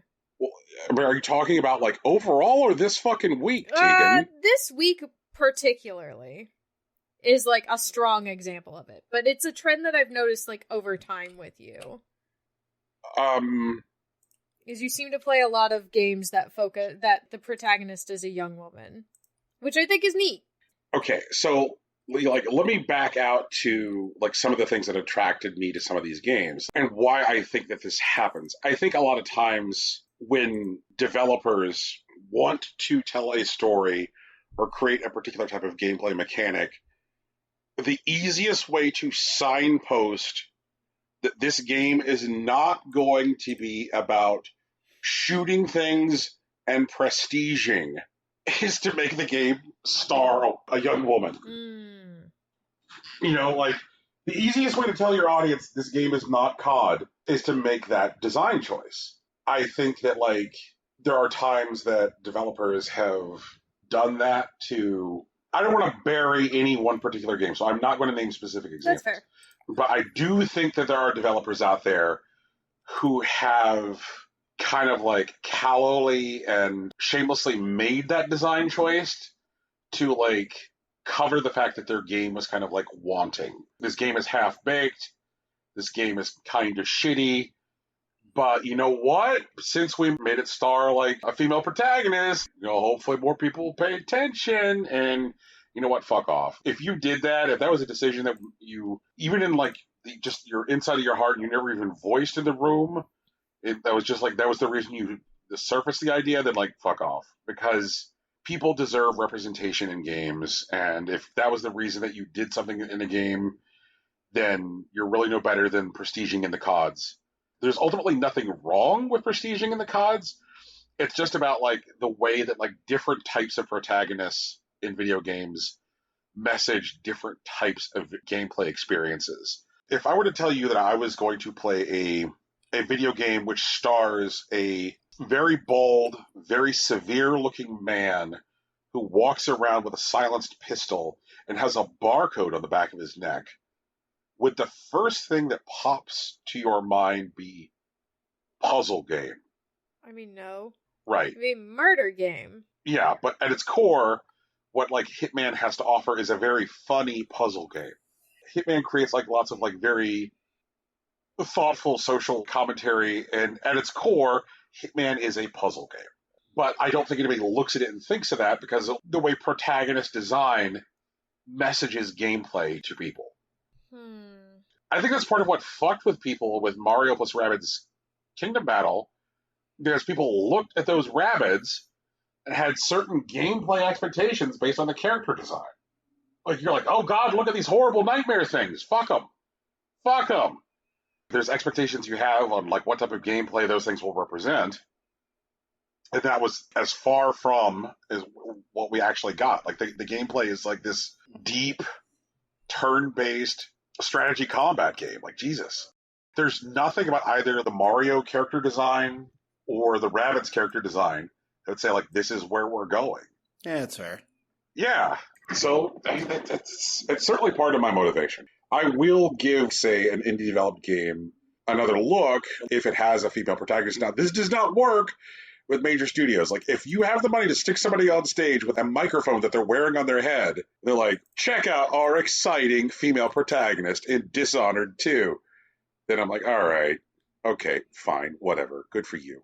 But then again, like, it's not a world of absolutes, because Control, you know, which I finally got a chance to like sink my hooks into, has like this well-written and engaging protagonist, but I'm not sure that like 505 sold it that way.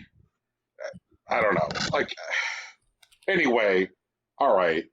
Thanks for coming on that detour. Thanks for providing it. It's always fun. The backbone is fantastic. I'm really enjoying it. It feels good in the hand. It just makes me feel like I'm like curled up in bed with my Switch, which is nice.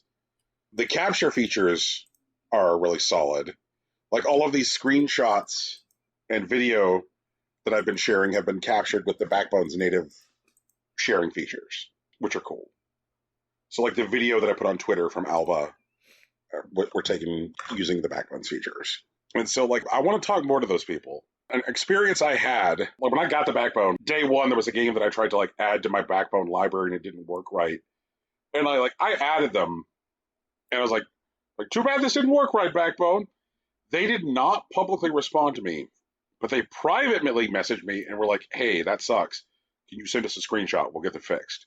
And I was like, you did the opposite of the corporate thing, which is to respond publicly for clout. You messaged me privately and said, hey, send us a screenshot of it happening. We'll get it addressed, which I thought was really great, and it has since been fixed. So good on them. So I will continue to report on the experience of Backbone ownership. All of the features they said were work exactly right. The thing does not require charging at all. It just draws power from the phone. I can pass through charge the phone, and I can use a regular 3.5 millimeter gaming headset with the thing. So neat. I think there's some people who have been sitting here for quite some time who deserve a shout out, who are our patrons. Sach, thank you. You've given us so much. Thank you for giving to us each month. Oscar? Do we call Oscar Oscar? We call Oscar. Yeah, it's his name. I know, and I always say to her, you know what I'm saying. I do. Okay. Thank you, Oscar. And is Anthony or is Anthony Tony? Anthony's Anthony, but he also goes by Twan or Antoine. Twan. Okay. Well, shout outs to Joe Spiro. And we have another shout out. And this is the one that, like, always breaks my brain. And Patron, I deeply, deeply apologize. Rocky, tell me again and yell at me.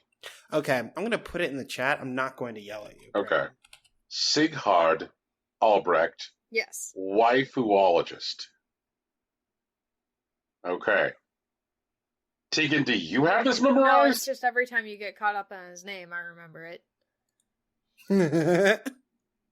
Okay. All right. Fantastic. Fuck. Glad that my broken insides are your mnemonic device.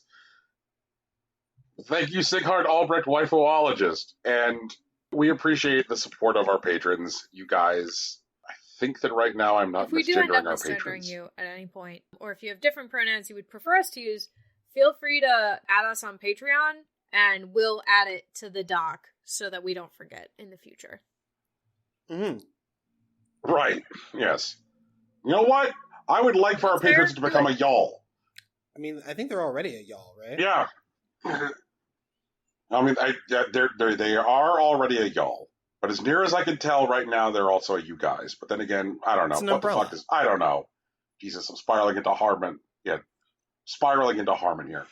But thank you for your support. Before we started recording today, we actually had a huddle up on our anime plans as led by our fearless anime leader, who said we should do the anime this way. And I think that the anime leader is right. So look forward to anime soon. And then after Big Wrestling Weekend TM in April, we will also have some wrestling for you, in addition to like our watch-along content as well, and some other surprises. But I think in the meantime, we should probably talk about the news. Yeah, we should probably do that.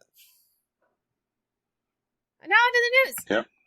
Yay. Okay, so I get to talk about Genshin again. I only talk about two things now, Genshin Impact and Call of Duty. That's it. Those are my niches, my whatever. Those are my bags, apparently. So, MiHoYo is doing a special event in China, as we, in the Impossible Corn space, are aware. They're doing a branding event, essentially, in China, where Noelle and Diluc have been, for the last month, promoting this special crossover event.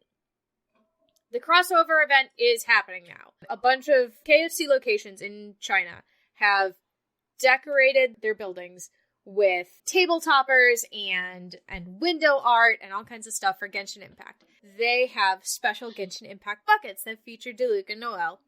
And if you go during the event to one of these KFC Genshin locations, you can get a code for red and white glider, like a red and white glider skin. That's the main bag. And they announced previously during the spring, the 1.4 update stream, that code will be coming to everybody else before, but they're not going to announce more information on that until like summer, like June sometime. No big deal.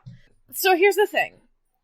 A bunch of Genshin fans showed up at these KFCs, and they forced KFC to shut down several of the events because they were breaking COVID rules in China. So what MiHoYo wanted to do was have these people show up at these KFCs, and they would say the phrase, meet in another world, and enjoy delicious food. And they would get like a special button that had Diluc or Noelle on it. So many people went to these KFC locations, camped out overnight, and would not follow employee direction to socially distance and stay in line, that the Chinese government came in and shut down the events at the Shanghai location and the Hangzhou location. Fucking weebs. They just went, nope, you can't do this anymore. Take all the stuff down, close the store. Because the weebs couldn't keep their shit together. Come on, dudes. It's really dumb. It's God damn really it. dumb. But, like, what? I don't blame KFC. I don't blame the poor workers who had to deal with fucking rabid fans. Like, that's, a lot. You know? Yeah, sometimes just fans are dipshits. They are. Meanwhile, like, the FGC, like, they decide they're not going to cheer during matches in a hotel room because they don't want to get noise complaints. So they just switch to snaps and shit. Right. But no, they couldn't stay in line, and they were crowding, and while like the specific measures that China has put in place to sort of help keep COVID-19 down over there weren't specifically like referenced in the news article that came out, they did say, hey, you violated the rules, you have to shut it down. Oh god. I'm so weebs fucking suck, my dude. They're so bad. I hate weebs. I am a weeb. I hate weebs. Same. God damn it. And the thing is, the in-game items, glider skin, and the, like, recipes that they're giving out with all the buckets and shit, like, that's coming in the game over summer regardless. Like, but they fucked up the distribution of the physical merchandise. That sucks. Be patient. You waited all night. You could have waited, like, in line at a reasonable distance. Garbage people. So anyway, that's the Genshin KFC news. It's great. Unfortunately, it's not a simul release with that fucking gaming console thing. Keep your wings warm while you play fucking Genshin Impact. Jesus fucking Could you imagine? Christ. I looked into it. I know it got announced in December, and I didn't have time because I was doing other things. But I looked into the KFC, the KF console, excuse me, or the KFC console for, you know, the illiterate, I guess. And based on its specs, they're nuts because it can ray trace and do 4K gaming. But it's not going to be priced like a console, and it feels dumb to compare them. It looks like a pre-built PC. If this doesn't sell for, like, at least $1,500, that would be insane. But it's probably going to land somewhere around $2,000. So you can buy a PC that can keep your chicken warm, I guess, right, if you want to. God, fans annoy me. I can't wait. Like, it's going to be so wild once the pandemic is quote-unquote over, and, like, the first anime convention is gonna be fucking feral. I'm not going for, like, at least 6 months. It's so... I'm afraid. Hi, John. I'm afraid. Like... So Roblox had their IPO. You know what Roblox is, even if you don't play, because I don't fucking play Roblox. I know exactly what it is. Isn't it like if Lego and Minecraft did a fuck? It's close to that. It's sure. Basically that, yeah. Anyway, they went public recently, you know, after, like, refusing to be bought out by, like, people. And their IPO on, like, that Friday ended with their company valuation at about $45 billion. That's billion with a B. That's too many.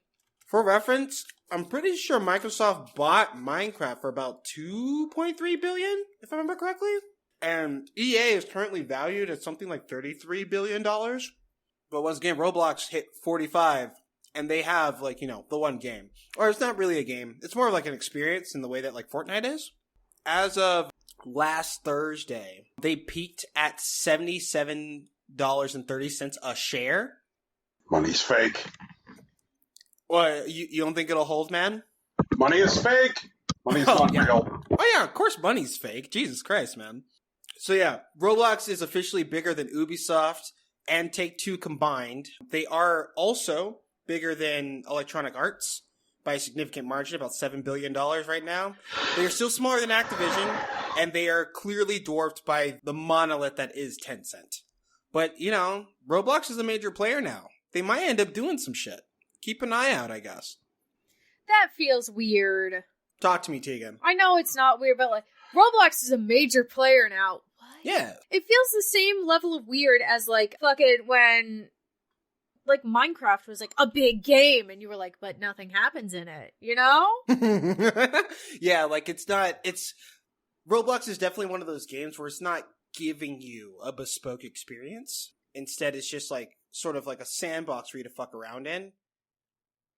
And I think that's what a lot of people like about it. I mean, it is also propped up by companies like, you know, Google via YouTube and Amazon via Twitch. Because, like, it's a much more, like, social, interactive experience that, like, you can also share with people who are currently playing it. And that's definitely something that attributed to their valuation. Which seems a little dumb.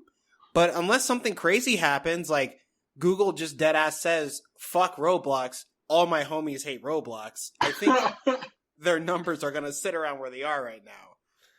God, could you imagine? Google versus Roblox. That would be lit. Like, I mean, Google would win, and like, it would be ugly. Roblox would do. If you think that Epic versus Apple, where they're trying to pin themselves as like the freedom fighters in fucking 1984, was like gross, like Roblox is gonna do to get the children on their side versus Google is gonna be ugly, and they're still gonna fucking lose. Brian, what's the weirdest video game move that Roblox is now capable of that brings you the most, I guess, physical Fear. pain currently? You mean things that they could do? Mm-hmm.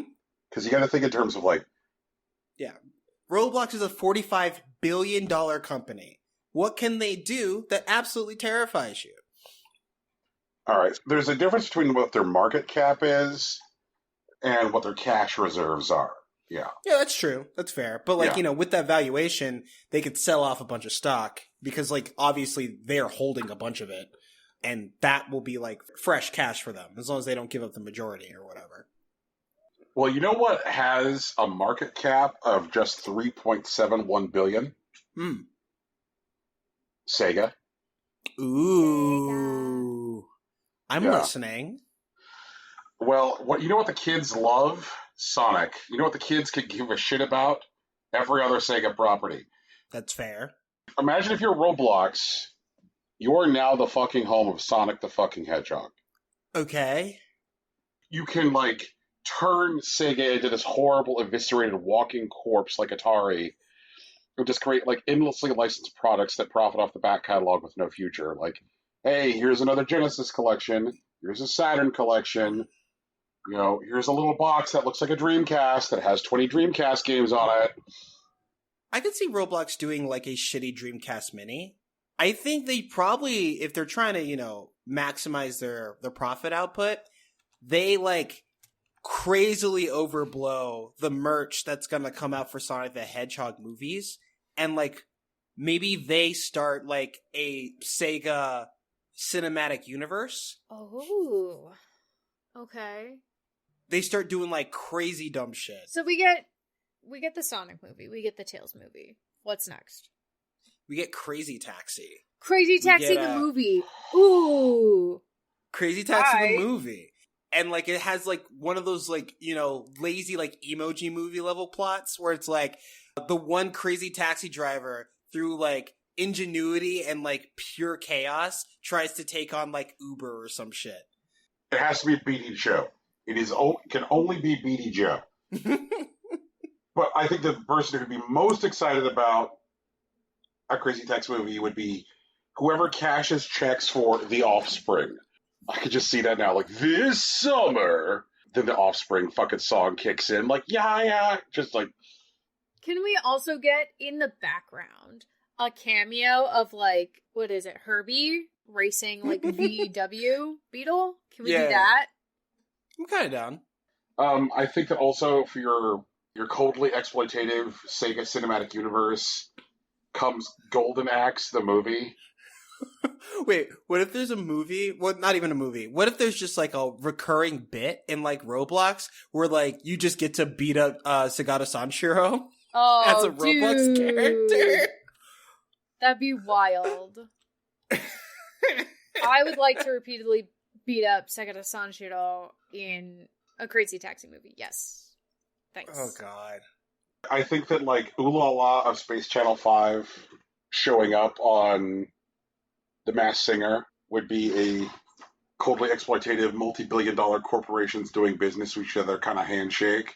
Okay, but do they have a cosplayer do it, or do they do like virtual the way like if Hatsune Miku was on The Masked Singer? I think that that's the direction you have to go because like the goal has got to be to try and make Ooh La La as profitable as possible, and I think that like Wait. Sega has probably already fucked up by not going in that direction with Ooh La La right now. Oh no. Like- No, guys, I just realized I messed up. This is bad. I don't want this to happen anymore. I forgot that Sega owns Atlas USA. That's right, Rocky. Welcome to hell. Like what they would blow up, they could use Sonic the Hedgehog. That'll work. But what they'll end up doing is ruining Persona. There's no way. Oh no. Persona could be such a good heist movie too. Yeah. Oh, no. And Yakuza. They'll probably just discontinue Yakuza. Yep. Like, kids aren't gonna buy this game about, like, middle-aged men in Japan. And it's just like, what the fuck? Give me back Yakuza. It's like, first of all, you don't know shit about middle-aged men in Japan. What if they, like, reboot Yakuza, but it's about kids, like teenagers? No. And, like, miss the entire point? No. Just no. No. I want Yakuza and the Persona group to have, like, a crossover movie. I thought of something else that they could do, which I bet somebody would take their phone call. Okay. Roblox, the new proud home of Konami. Oh, yeah. Oh, God. Wait, hold on. So, like, Konami still owns Metal Gear Solid, Yes, right? they do. Oh, my God. Yes, they do. There are numerous ways to debase Solid Yes, Snake there are. and the characters Yes, there are. of Metal Gear Solid by associating them with, like, Roblox and trying to sell that to their own audience. Jesus Christ. This is illegal. We've made this is the only illegal movie. I don't know how do we fix this? How do we apologize? I'd like to apologize ahead of time to our friends and family, to our patrons on Patreon for bringing this abomination into existence. You know how Roblox characters look like shitty minifigs? They look like Lego characters. They look like shitty minifigs. Mm-hmm. But picture shitty minifig Solid Snake hiding underneath a fucking shitty cardboard box. They're like, welcome to the Roblox family. Oh no, we've created a monster. If they bought Konami, I guess they would still get the money from it, but what if they, like, do something like a cease and desist against Nintendo for, like, the inclusion of Sega / Konami characters in Smash Bros? That they can't do, but what they can do is never do the business with Nintendo again for future Smashes. That's true. Yeah. Yeah. So, that would also mean Roblox owns Castlevania. Castlevania Roblox.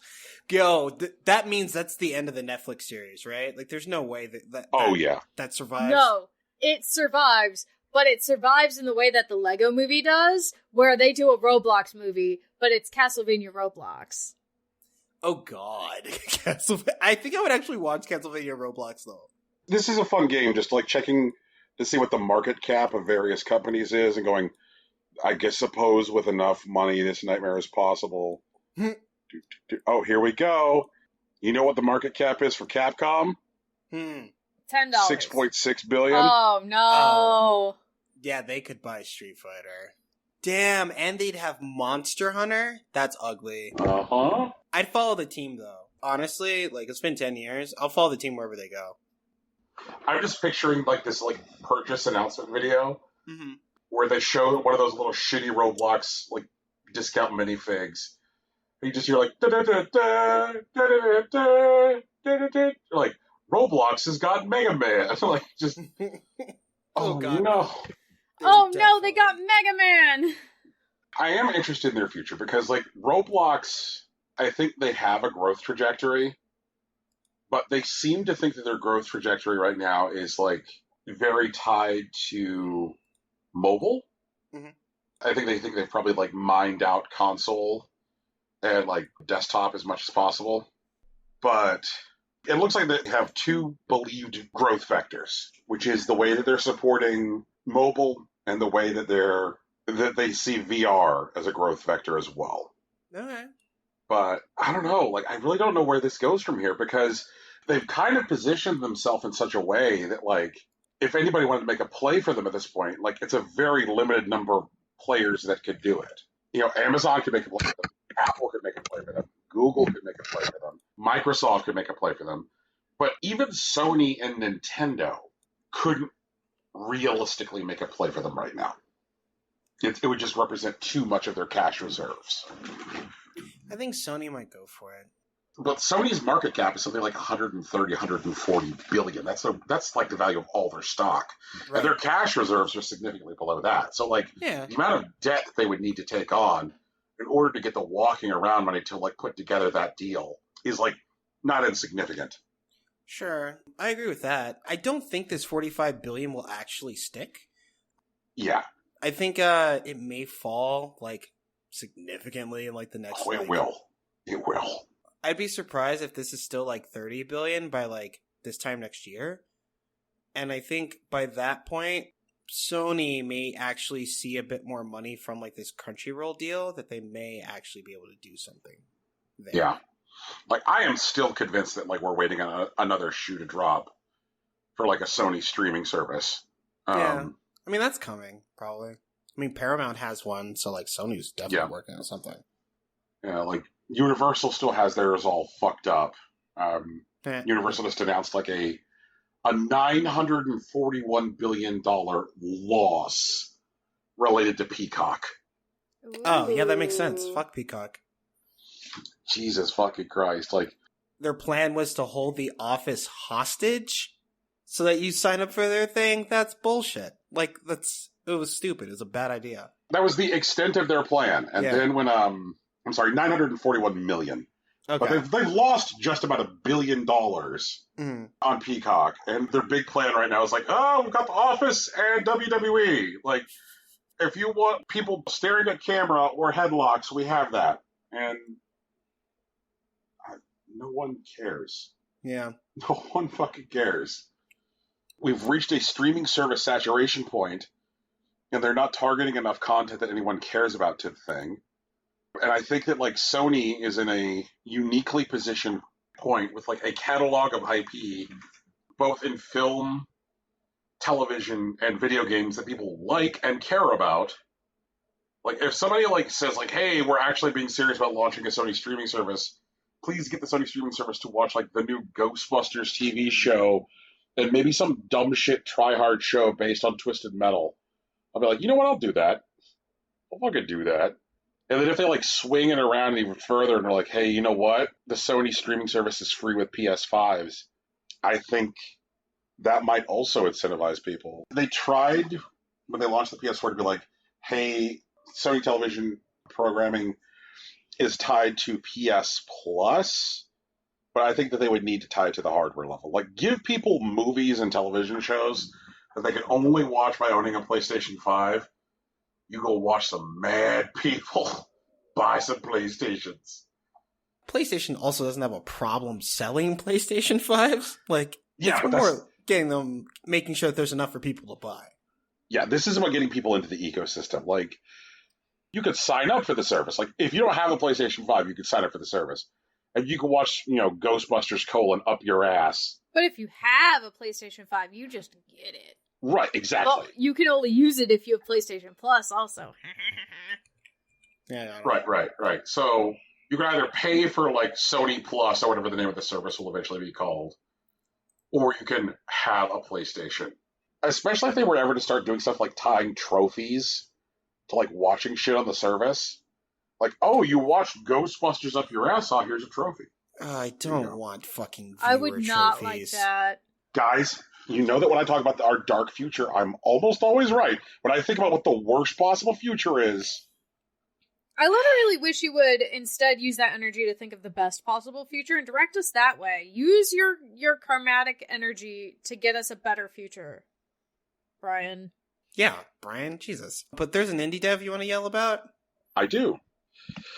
So Jason Rohrer is an indie dev, and I think he may be in the running for Dirtbag of the Month. I didn't realize it was monthly. It's like Employee of the Month, Dirtbag of the Month. Gotcha, okay. And I say he's in the running because I don't know what's fucking up here. But I suspect he's in the running. I may reach out to him and ask him to be on this fucking show to be like, what's going on with you? But Jason Rohrer, who created the game The Castle Doctrine, which was a game about, like, just sitting in your house with a gun and shooting people who tried to come in. Mm-hmm. And then when you weren't doing that, trying to sneak into other people's houses and steal their things and hope that they're not home so they won't shoot you with a gun. And I remember, like, when that game came out, like, there was all kinds of conversation about what it was trying to accomplish. But he has launched a new game/experience thing called the Crypto Doctrine, which is a Dutch auction for the art that was used in the Castle Doctrine. And the Crypto Doctrine launched with 155 pieces of art that were originally featured in the Castle Doctrine. He has since removed some pieces because artists have individually contacted and said, please don't be involved in this bullshit. But what this Dutch auction is, it is a Dutch auction for the art from the game as NFTs, crypto art, non-fungible tokens. So when you own this art, you own this JPEG. What the fuck? Here's a quote from Rohrer. Inside the game world, only one player can own each painting, but paintings can be stolen by other players. In the real world, only one person can own each non-fungible painting token, but tokens can be stolen by other people through real-life burglaries, which are completely illegal. Please acquire your tokens responsibly. So, this auction just wrapped up a couple hours ago, like while we were recording, and there were people who had outstanding bids for significant amounts of money for stupid NFTs. And in the process of the auction, the NFT was stolen, which means that when the auction closed, the people with winning bids on various lots are being awarded nothing. Rohrer says that is to demonstrate that that seems illegal. It is illegal, Tegan. Okay, it is illegal. Okay, it is illegal. I feel better. Okay, wait, hang on. Whew. Okay, I'm good. Go ahead. Sorry. Yes. So, when he says it's illegal, he's not fucking kidding. But so he did an illegal thing on purpose on the internet? No. Making the thing. All right. There's so many layers of stupid here. I'm sorry. Is it illegal or is it not illegal? It is illegal. No. Okay. What he did is illegal, or what he did is not illegal? No, what he did is not illegal. Okay. Setting up the Dutch auction is not illegal. Uh-huh. Selling NFTs is not illegal. Uh-huh. Stealing NFTs is illegal. Right. Now, the question of whether NFTs are right or wrong or ethical in our world is an entirely other question. Because, we've talked about the exhaustive amount of power required and the power consumption needs for NFTs, on this show before.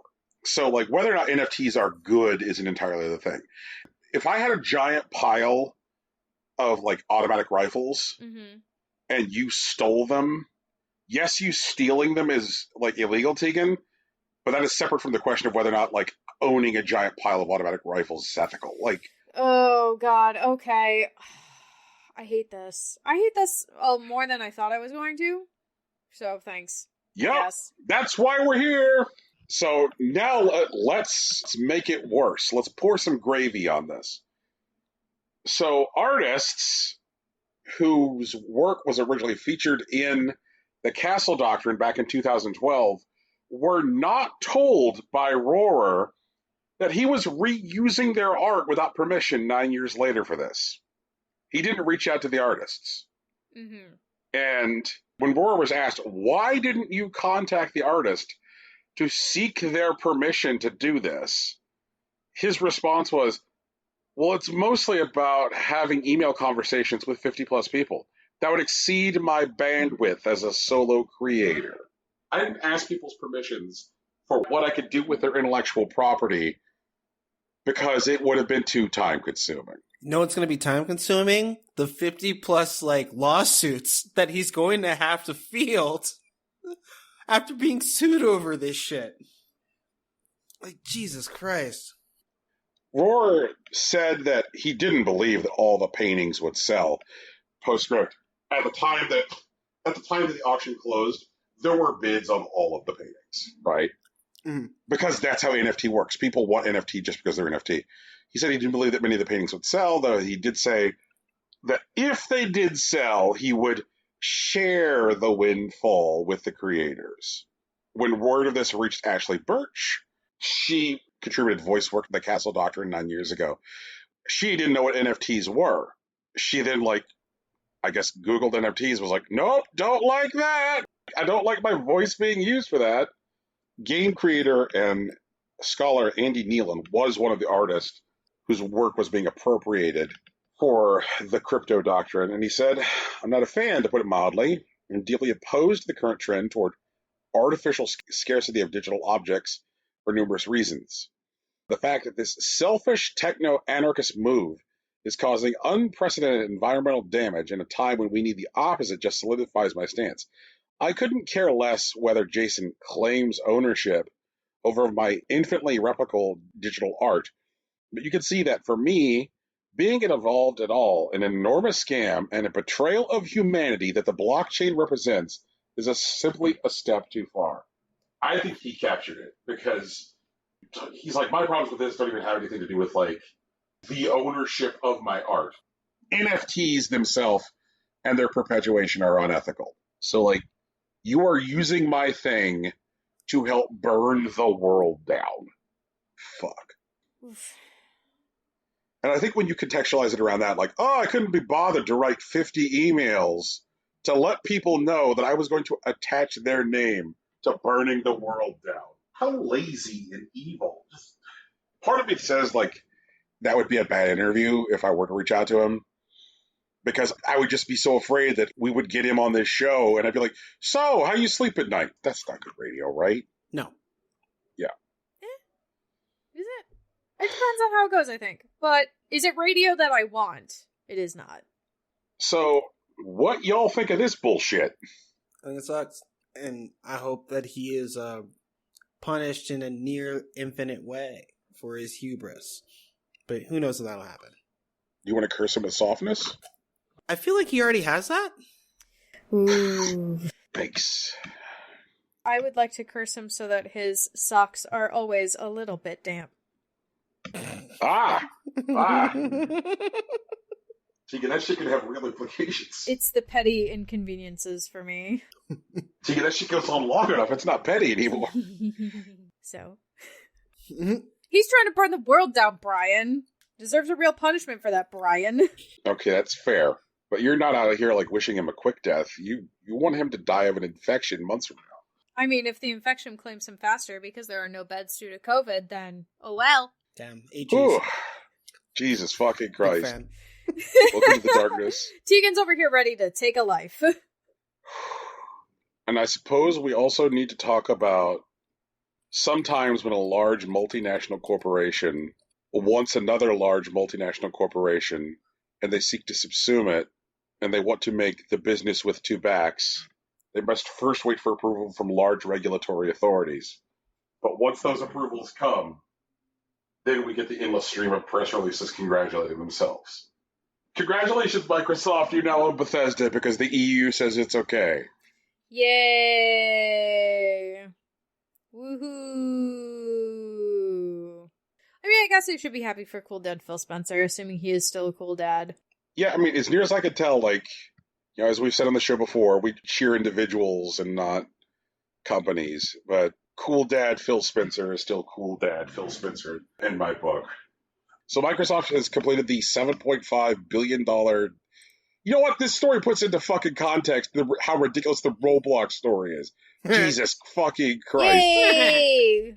We love a It's full also circle. an IPO, dude. Like, I mean, what was it? Like, even, like, Snapchat had, like, $1 billion, like, valuation. And then Kylie Jenner said some shit someday, and, like, they had a 20th of that. Oh, my God. Everybody listening to this fucking podcast, I don't care if you never listen to us again. I don't care if you take nothing away from this. I want you to know right now, just know in your bones, I want you to nod with me. If you gain nothing from this show, money is fake. Yeah. It is nothing but a weapon to hurt people. Ooh. Ugh. There's only one true currency. We all know this. Is it friendship? No, it's bells. That works, too. It's a weird way to say pornography. I mean, friendship would be a better currency. We should invest in that. I'd like to invest in friendship. I do it all the time. That'll be the new crypto. The friend chain. Yeah, new Oh, cryptocurrency drops. Friend chain. Fuck. It's your Facebook information, but you sell it to companies for profit. You get the profit, though. You're directly in control of where your friend chain goes. Damn, that, like, reminds me of, so in Shin Megami Tensei 4, there is a foreshadowed ending if you go full chaos, where you let all the demons in and they run everything. And, like, the demons obviously subjugate the human populace, but they actually feed off of their ideas. So what they do, they basically have, like, humans like chained up that they walk around with, and their skulls are opened. And whenever they have a particularly like powerful idea or like emotion, they just have a straw like stuck in that they just sip out of. Wow, that Big sure is wild. wow. That sure is wow. What a future. Can't wait for that one. Thanks. Cool. Shimakaze does some shit. Like, obviously we have to avoid that, but like, holy shit though. So Microsoft now owns Bethesda. The most like immediate impact of this has been that congratulations, the Bethesda catalog is now on Game Pass. Right. Just all of it, because it's all Microsoft first party now. Which means that like Brian is sitting here going like, man, should I get into fucking Elder Scrolls Online? Should I get into Elder Scrolls Online? I'd like to get into Elder Scrolls Online. You want to do an Elder Scrolls Online? I mean, people like ESO. Every time Brian is like, man, should I really get in this game? I'm always shocked. I'm always like, he likes that game? Definitely watches it in the rain. I thought it was like documented on this show that like I'm an Elder Scrolls fan. Yeah. Yeah. But like ESO is like not quite an Elder Scrolls game, as far as I can tell. Yeah. Right. But the lore's there. And so if you're like, that's one of the things, like I know it's not quite, but I mean, I could feed you lore though. There are ways to get lore, Brian. You guys make it sound so fucking sleazy. All right. I could get you lore. You want lore? Yeah, you want lore? How about... You want lore? Why don't you find someone who is already, like, super invested in it and just read the fan fiction? True. Or, like, just put on a Let's Play in the background. Oh, yeah, you could do that, too. Or, like, I'm pretty sure there's, like, deep lore videos for ESO, the same way they did for, like, Hollow Knight. So, like... Right. And so, in addition to the expansion of Game Pass, Bethesda felt the need to issue a statement on the day of acquisition. This came from Pete Hines, marketing head of Bethesda, who said, First, let me say that we're not making any landmark announcements or changes right now. As we've all shared, the expectation is that Bethesda Softworks and our studios will continue as they have in the past, just with more support and more resources than we've ever had before. Obviously, Game Pass has been an important initiative for Xbox, and I'll be working on putting even more of our games into Game Pass than ever before. Beyond that, stay tuned. We're just getting started together. So Microsoft, as part of their disclosures to get EU approval, had to talk about how Bethesda was going to be run. Mm-hmm. There are companies which Microsoft has acquired which have maintained a level of internal autonomy after the acquisition. And those are Mojang, LinkedIn, and GitHub. They own those. And those didn't get directly absorbed into like internal OpCo umbrellas. So like the acquisition of Bethesda is like different than the acquisition of Ninja Theory or the acquisition of Double Fine or even the acquisition of Rare way back in the day, because when those things got absorbed, they went under the Microsoft umbrella. Like they live under the top-down structure of Microsoft authority and everything. But there is a degree of autonomy that exists for Bethesda. So like Bethesda has even said that like there are existing arrangements with Sony for like their next two console releases to make them like PlayStation 5 timed exclusives, which will be kept. It's so weird to think that like there's going to be like these timed console exclusives for the PlayStation, which are now coming from Microsoft. But that's pretty weird, yeah. Yeah, it's a strange feel, isn't it? But they said that like once those deals resolve, that they'll be prioritizing platforms where Game Pass is available. And I thought that was like some very, very specific, finely worded language. There's a thing which a friend of the show, Stuart Templeton, has said more than once when he's been on here, which is that like Microsoft is like shifting beyond a hardware-driven strategy, and they're like now a platform-driven strategy. And honestly, that felt like a language which had in it, I want to say like threat and intent to it. Like, hey, Sony, we have 23 game studios now. They're all ginning up exclusives. Well, I mean, they are exclusives as long as people can't have Xbox Game Pass on PlayStation. You can make that deal, Sony. You can make that deal any day, Sony. Do you want to make that deal? Do you want the Master Chief on your box? And like, I'm just curious, like, what kind of money they're looking for, because it seems like what Microsoft wants to position themselves is the Netflix of video games. Right. And by saying, like, we're going to prioritize platforms where Game Pass is available, you're not necessarily saying we're prioritizing the Xbox. And I still feel like sooner than later, we'll see Game Pass on Switch. I sincerely believe that. Microsoft and Nintendo keep on finding, like, small ways to do business together in meaningful ways, and I feel like that trigger is going to get pulled. I mean, maybe. I really do. If xCloud turns out to be what it's supposed to be. Yeah. I'm still not convinced. Hmm. In what respect, Tegan? Like, what do you think is holding that business back from happening? I mean, other than the hardware not necessarily being able to handle it, the Switch is not a powerful machine. You know, like, we've gone over that. I think that's why that hinges on, like, xCloud specifically. Yeah. Because, like, they've run things on the Switch that, like, don't work because of the hardware via, like, streaming, like Control and, like, Hitman 3 have streaming editions that work fine for the most part. And Resident Evil 7. Resident Evil 7, that also happened. Yeah. And so, like, if xCloud turns out to, like, do the things that they want it to, all they'd really have to do is, like, bundle Xbox Game Pass and xCloud together, which sounds like what they've been planning to do all along anyways. Yeah, that's already the case. And then it should be fully functional on Switch. Like, I have Xbox Game Pass Ultimate, and so I have xCloud by default. And they already have game streaming working separately from xCloud. So, like, if you're on the same network as your device, one of the things I was doing this week with my new backbone for my phone was sitting in bed with my phone playing Hitman. You know, I was just able to remotely stream from the console, and it was like the console was providing all of the processing for it. It wasn't even having to run in the cloud. It was just running on the same network and then streaming to me.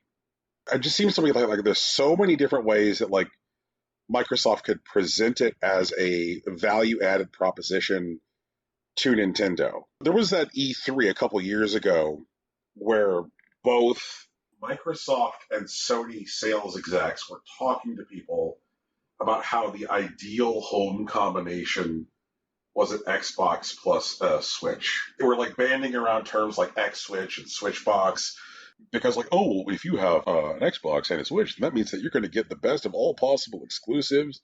And, like, really, who needs that fucking, like, redheaded who fights robot dinosaurs anyway? Fuck her. We got it all. You know, with us, you'll get, like, the Master Chief and the Mario. And I could see it. You know, if xCloud is firing at the level that they want, and with enough low-end optimization, like, you can already run Sea of Thieves on a goddamn potato on the PC. And they are doing more and more low-spec targeting for low-end implementation for Microsoft first-party games. Sure, Gears of War is a hog when it runs on an Xbox console, but you can run Gears of War on, like, a near potato level PC. So with Microsoft having more and more, like, low spec targeting for entry level for their games on PC, at what point does that spill over into console? And if they can get the deal done, I can see, like, Sea of Thieves showing up on Switch. Like, that seems to be the type of thing that, like, cool dad Phil Spencer would love to show up on, like, a Nintendo Direct to, like, talk about, like, the triumphant return of Rare games to a Nintendo console. Like, for years, Rare was part of Nintendo's family. And in a way, this is kind of like returning home. Sea of Thieves for Switch. I mean, I get that, but Microsoft on Switch, what it does is it breaks Microsoft into the Japanese market. And I get that on, like, the Western side, it gets Nintendo exclusives to other players who don't necessarily have Xboxes, but I don't see that working with how Nintendo does what they do. I don't see the door swinging both ways, Tegan. Like, I don't think that any part of this future has Nintendo products on Microsoft consoles. I think that the value proposition to Nintendo is entirely Microsoft products on their consoles. And like right now, Microsoft has had this very infrequent but high profile profitable relationship with the Switch. So when Cuphead came out on Switch, Studio MDHR was still within the confines of their very long exclusivity deal with Microsoft. In order to release on Switch, they needed the go-ahead from Microsoft. Mm-hmm. Which is why it took like 19 zillion years for Cuphead to be on PlayStation. Because Sony and Microsoft are not like dancing in the same way that like Microsoft and Nintendo are. But like when they wanted to put out the game on Switch, like Microsoft was like, yeah, go ahead and do it. And like putting out the Ori games on the Switch. That's another flex. That's them being like, okay, this is a platform, where we can succeed with these. Do it. Minecraft Dungeons on Switch is consistently in the top 20 on the sales charts for the Switch. To say nothing of core Minecraft on Switch. There is definitely a presence, that did the business for Smash Brothers as well. I think that somebody's willing to talk to somebody. Now, how far it'll go, I'm really curious to see. Because, Nintendo is due for a mid-generation pivot where, something that happened, last week was the 4th anniversary of the Switch. Our Switches are all 4 years old, everybody. And so, we've reached that point, which, for a successful Nintendo console, it's kind of mid-generation refresh, mid-generation identity refresh. Switch is doing well. Obviously, they want to hang on to this giant install base as long as possible, but they need to do something to amp up the value proposition for Switch owners. Now, some people think that that's going to be a Switch Pro, but a Switch Pro is going to, I guess, get a certain number of people who already own a Switch to buy a new Switch, and then some stragglers who I guess were hoping for a more powerful image output, but not much else. Okay, so you got your hypothetical Switch Pro, but is it the thing that helps their current attachment rate and keeps the current buyers happy and buying more stuff and draws in new buyers is increased value for those customers? And I feel like Game Pass on Switch could be part of that thing. There's already Game Pass now on Android. There are Microsoft games which are part of Game Pass there. It just feels like we could get there. I mean, I don't know if I'm out here huffing paint or what, but it feels conceivable to me. It creates a value proposition which feels more like a traditional modern console for Nintendo without Nintendo having to do the legwork for it. Nintendo gets to go ahead and continue being the weird company that they want to be, and Microsoft gets to get their subscription-based product onto more devices, which is what they want. Yeah. Well, we actually have mail that Tuan sent to us, which is, I remember you relating to my struggle to enjoy Dragon's Dogma, a game with a cult following, so convincing and dedicated that I forced myself 10 hours past the point of I load this game. What is a game each of you on Impossible Coin bounced off of, even though you made sincere efforts to enjoy? I think that we talked about this off air, but we haven't done it on the show yet. Immortals Phoenix Rising. Game's garbage. Games are garbage. Controls are shit. It's bad. Nope. Tried to like it. Tried really hard to like it. Nope. It's a bad game. Damn rep. I played it and I was like, this is bad. And then I remember Brian was like, well, maybe it's because you're not used to it. And I was like, okay, that's fair and valid. Handed the controller to Alex. Nope. Alex also said, this is bad. Okay. And he's played a lot of Ubisoft games. He gets it. And he's like, these are really bad, even for Ubisoft. So. Okay. I'm glad Brian liked it. Fair enough. But I did not get into it. Yeah. Fair enough. Also, What Remains of Edith Finch. I played that whole game. It was a good story, but I still don't think it was a good game. I don't think there was enough for it, to do for it to be considered a game. I think the only part of it that was a game was the part where the dude was imagining the story while working in the fish plant. That part was a game, and the rest of it was a story. I'm still standing behind that decision. I like the bathtub scene. I like the bathtub scene. I don't think it was a game. But that's okay. You know. Who wants to go next? Brian, you want to go next? I think the quick answer for this is Monster Hunter for me. That's fair. I understand that the things that Monster Hunter does, people love, and I would like to love them. I just don't think they're for me. Fair enough. Yeah. I mean, there's like a handful of like mobile stuff that I've bounced off of over the years, but nothing's really sticking out to me. Nothing that you wanted to get into and just... Yeah, like I put in the time and it's like, this isn't for me. Well, you know what?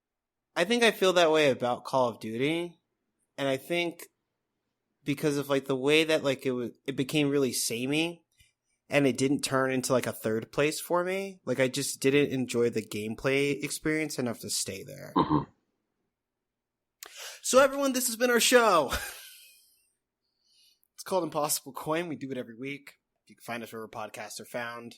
iTunes or Google Play or SoundCloud. Can you guys hit SoundCloud real quick? Fuck SoundCloud. Fuck SoundCloud. Speaking of SoundCloud, the music at the beginning and end of this podcast was produced by our friend Big Sach. You can find his work on SoundCloud at soundcloud.com/BigSachNJ. And you could drop him a line on Twitter at Hillary_Swank. Our logo is also a t-shirt. It was designed by Lauren Moran. You can find her on Twitter at Lauren Moran and consider donating to her Patreon. She does a good business. And as you may already know, we have a Patreon too, and we dearly love each and every one of our Patreon subscribers.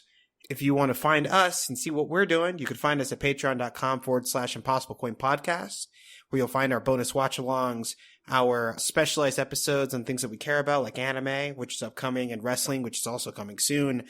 Also, some of our audio essays about specific things that we care about in the video games. I think we're also due for a Zelda timeline update sooner rather than later.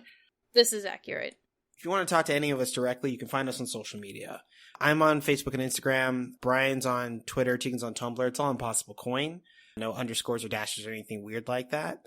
But yeah, that's us. That's the show. Yeah. It's been a lot of fun. And it feels like this has been a big one too. So thanks for hanging out for our supersized episode. Peace. Bye. Oh, later. It's official.